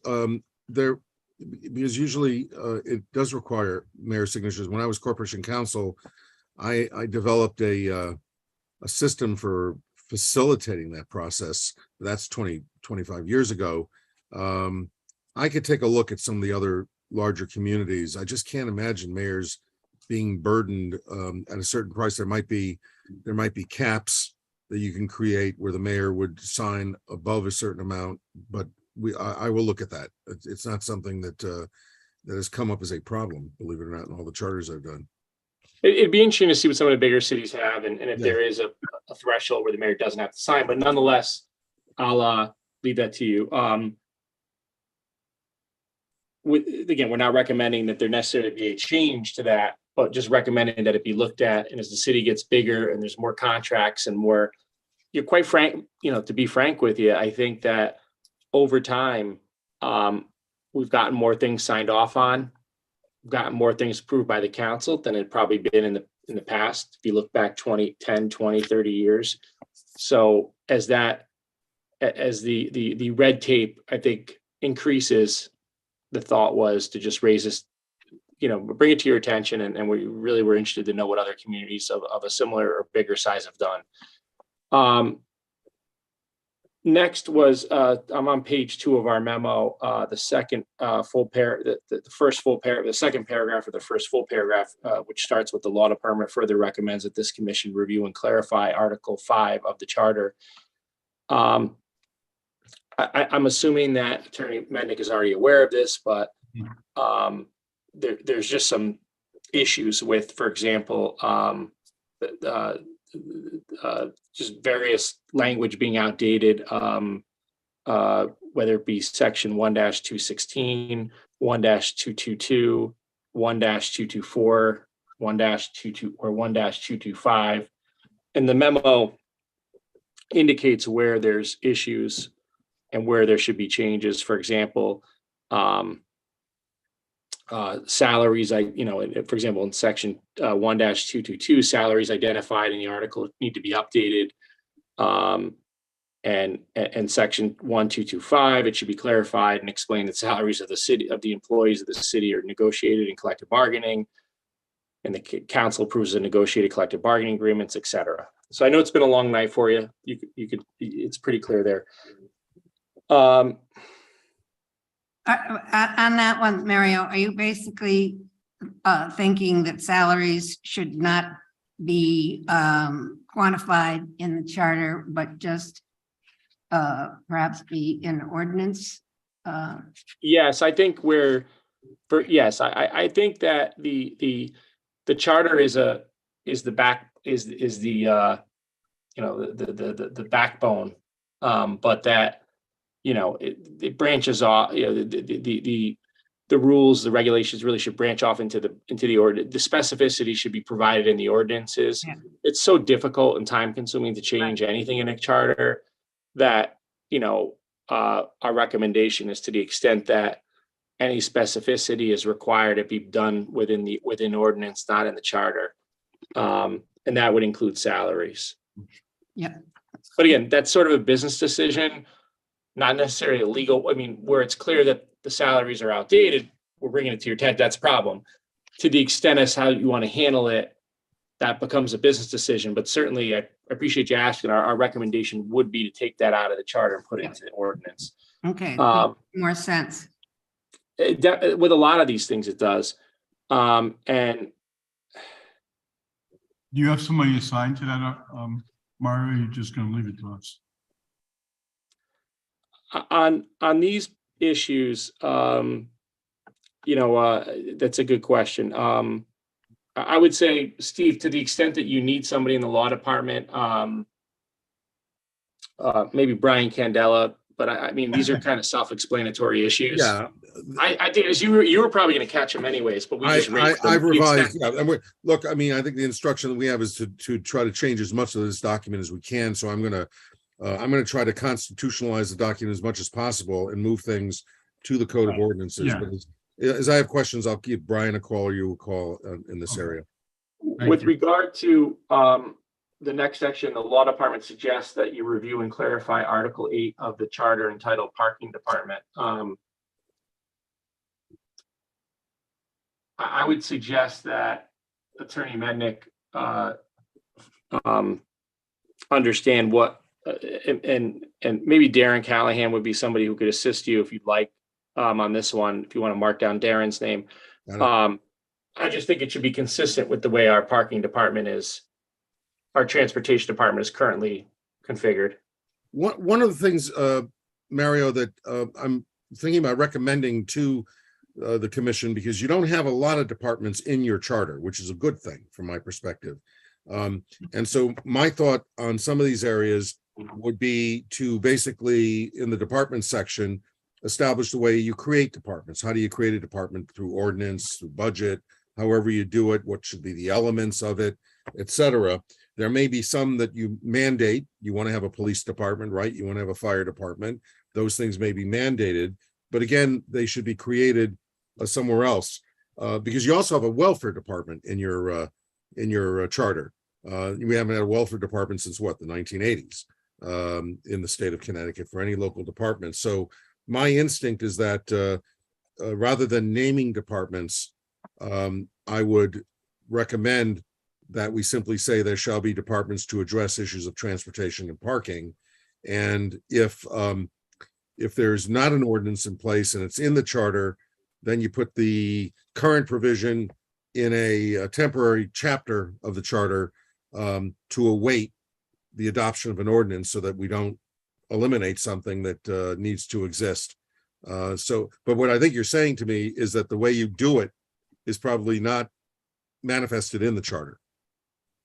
Yeah, I agree. I mean, I think that's exactly it. And I think that, again, this goes to less specificity within the charter, because, when the city wants to improve its the way it operates by doing a reorganization, as was done, at least since I've been here in the last 10 years, you don't want to be hamstrung by the charter, unnecessarily. So I agree, yes, with that approach. Gotcha. But again, this is just one that as it reads today, it's not consistent with what we're doing. And Darren Callahan's in your office? Yeah, he works with transportation departments. That's why, to the extent that you good. have questions, Super. and you need someone's perspective. I'm just trying to give you the right person that is the best person to give you perspective on various issues. Next would be, we reviewed, we also suggested reviewing Article 15 of the charter entitled Streets, Sidewalks, and Building Lines. And so I would, again, just work with Taisha on this, since she's Got it. becoming our sidewalk and street law expert. And then- that section again would really be under the pretty much the jurisdiction of planning and zoning, setting regulations. Or not? I don't know if we had planning and zoning when that was put in the charter, probably 1913. Well, I'm making reference to the fact that there's sections within Article 15 that deal with streets and projects that may be outdated. Yeah, but my question really was, do you think that belongs, we need to define what planning and zoning currently is and what their responsibilities are? I wasn't addressing planning and zoning. Okay. All right, This was they just- handle these items though, correct? No, I mean, no, not streets, sidewalks, and building lines. Be Setbacks? more DPW, Yeah. transportation, but no, it's not a, I mean, planning and zoning may approve a site plan or a subdivision, that has, where they're dealing with, building lines, but no, I mean, here, the issue we're raising is with regard to how it may be outdated with regard to, for example, particular streets and projects. So, Okay, again, it's a lot of this is highly technical, and I think I don't want to waste time in a public hearing on it, but I just wanted to raise it, gives your attention, let you know who you can work with and how we can help you, I think. Got it. Thank By you. the way, I skipped over back on the first full paragraph on page 2, which is the second paragraph or first full. the last sentence, charter, section 1-230 is entitled employment of attorneys. And I could work with you on that, Steve. It's inconsistent with what I think all communities really do, where it says that the mayor has to approve the employment of anyone other than the corporation council, subject to common council approval. Just practically, you really can't function that way. So let's assume there has to be an investigation done. The corporation council's got to hire counsel for that. I can't take it to the council and say, we're going to do an investigation of somebody. There's various times where the city needs to retain counsel. And I think for section 1-230, the way it currently reads is the mayor, in his opinion, when it's necessary, may, with the consent of corporation council, with the consent of the council, employ other attorneys other than the corp council in matters affecting the interests of said city, and all services shall be rendered to said city by such attorneys who shall be paid for in the same manner as other claims against the city. Steve, you and I could work on that section. I think it should be, I think that power should rest with the corporation council. There's common protocols for that, Mario, throughout the state. Most I had full authority to hire attorneys. Now, where the council would get active is if I exceeded a budgetary amount, or if I exceeded lines in my budget. That's where a council might get involved, but they would not normally be involved in the decision to hire an attorney. Yeah, and I really think we need to fix that, because it's just, so for example, you have investigations, you have other times where strategically you want to hire the right counsel and you don't want it to get disclosed because it could be a huge disadvantage to the city if the strategy gets disclosed. So, I think that power should rest with the corporation council for good reason. And quite frankly, council's hired all the time for the city, for example, by our insurance carrier. And that's just really, and then the corporation council's given notice, and I guess is technically it's subject to corporation council review. So I can say, hang on, don't hire Attorney Mednick. I would never say that, but by way of an example. I hope not. No, but you know what I mean? Like, although their rates are very low, so that's fine with me. I don't blame you. But the point is, they make the decision. Corporation council is aware of who they're hiring, and I guess could say, hang on, we have a real problem with that attorney. We've done that once or twice before, based on who they're choosing on panel council. But again, the power's got to be with the corporation council. Otherwise, you really can't do the job, quite frankly. So, and I think if we can fix the chart, we'll also fix the ordinance. There's a corresponding ordinance, which we should fix as well. So Steve, if you could be in touch with me on that, and you and I I'd like to see what other communities do, and then we'll come up with something to propose that works. Last section in the memo, section 1-663, payment to widows should be removed. Refers to widow of an employee from 1955. And a couple other small things that are cited in the memo. Again, self-explanatory. I think what Brian and I wanted to convey tonight is we're here to help, and what we've suggested to Attorney Mednick from Jump Street, along with Councilman Livingston when we first met, was tell us how you want to use us for research, writing, to bounce ideas off. I'd rather not just have one person in the law department doing. I think, depending on what the issue is, I could help you find the appropriate person. And throughout this process, we'll be here to help with whatever you need. Thank you, Madam Chair, if I may. As we start going through the document, because we have a fairly ambitious schedule, Mario, and I'll be going chapter by chapter or article by article. I will definitely be calling on you and try to get assigned to the right person to look at these things, because I will need backup, and I want to make sure when we're conducting surgery that we're not taking any parts out that you guys would find problematic. So I will make sure as we go through it on the chapter by chapter basis that you're fully involved and where I need help, I will be begging for help. Thank you. Yeah, and Attorney Candela is on as well. Did you, I just want to ask if he has anything that he wants to add. No. I think that that we asked each of the attorneys in the law department to review the charter and to identify issues. And so we had a lot of eyes taking a look at this.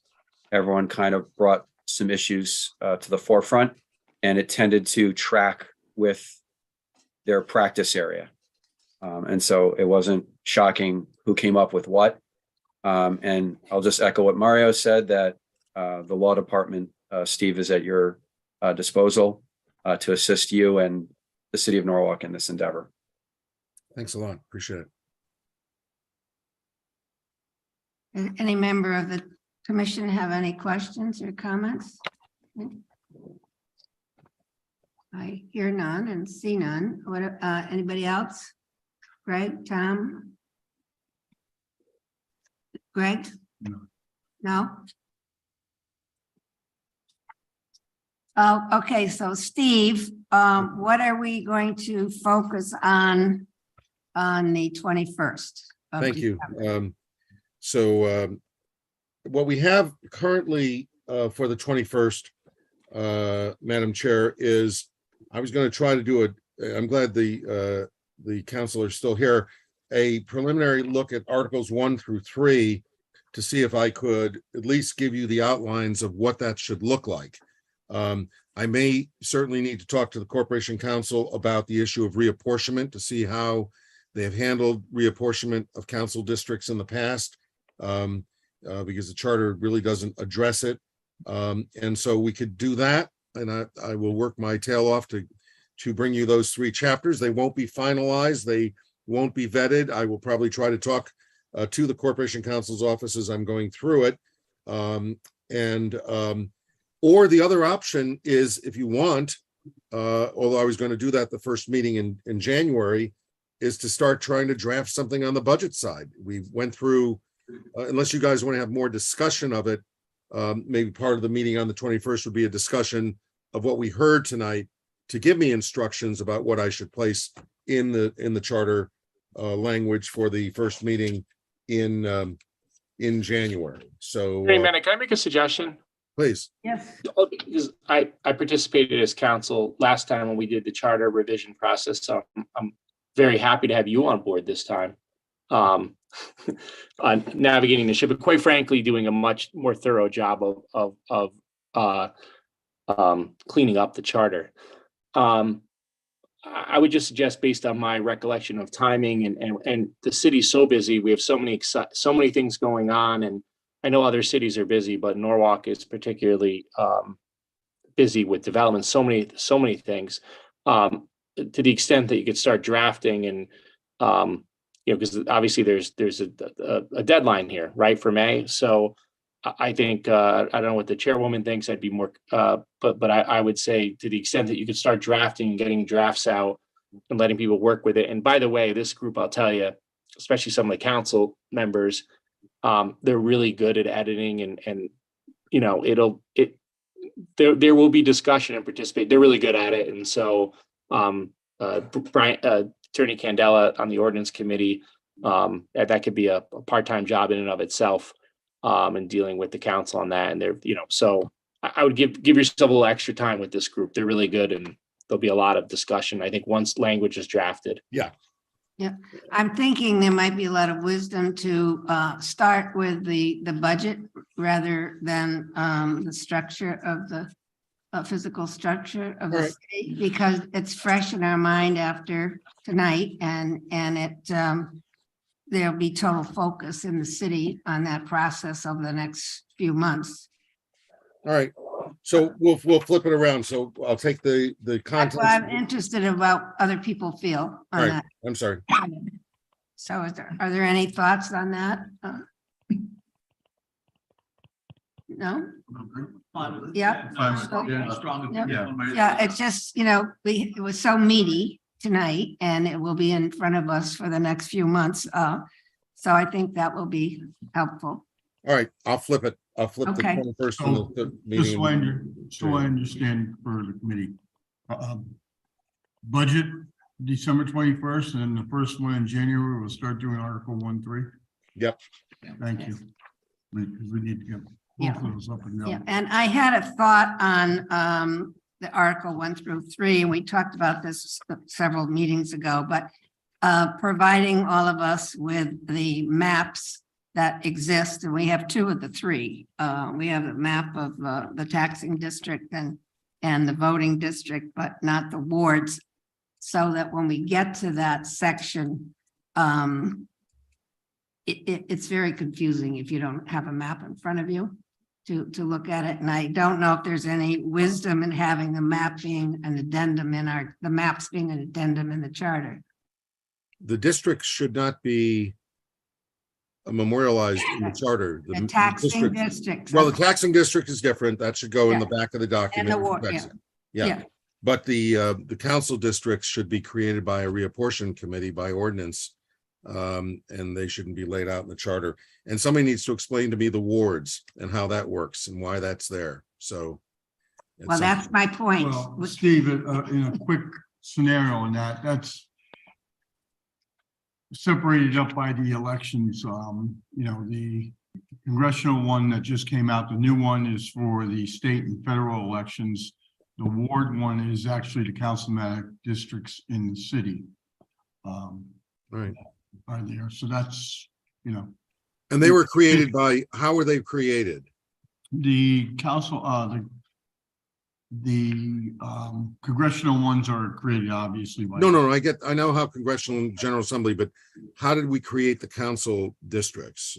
Maybe the corp counsel's office has a, Yeah, we can get that for you because Yeah.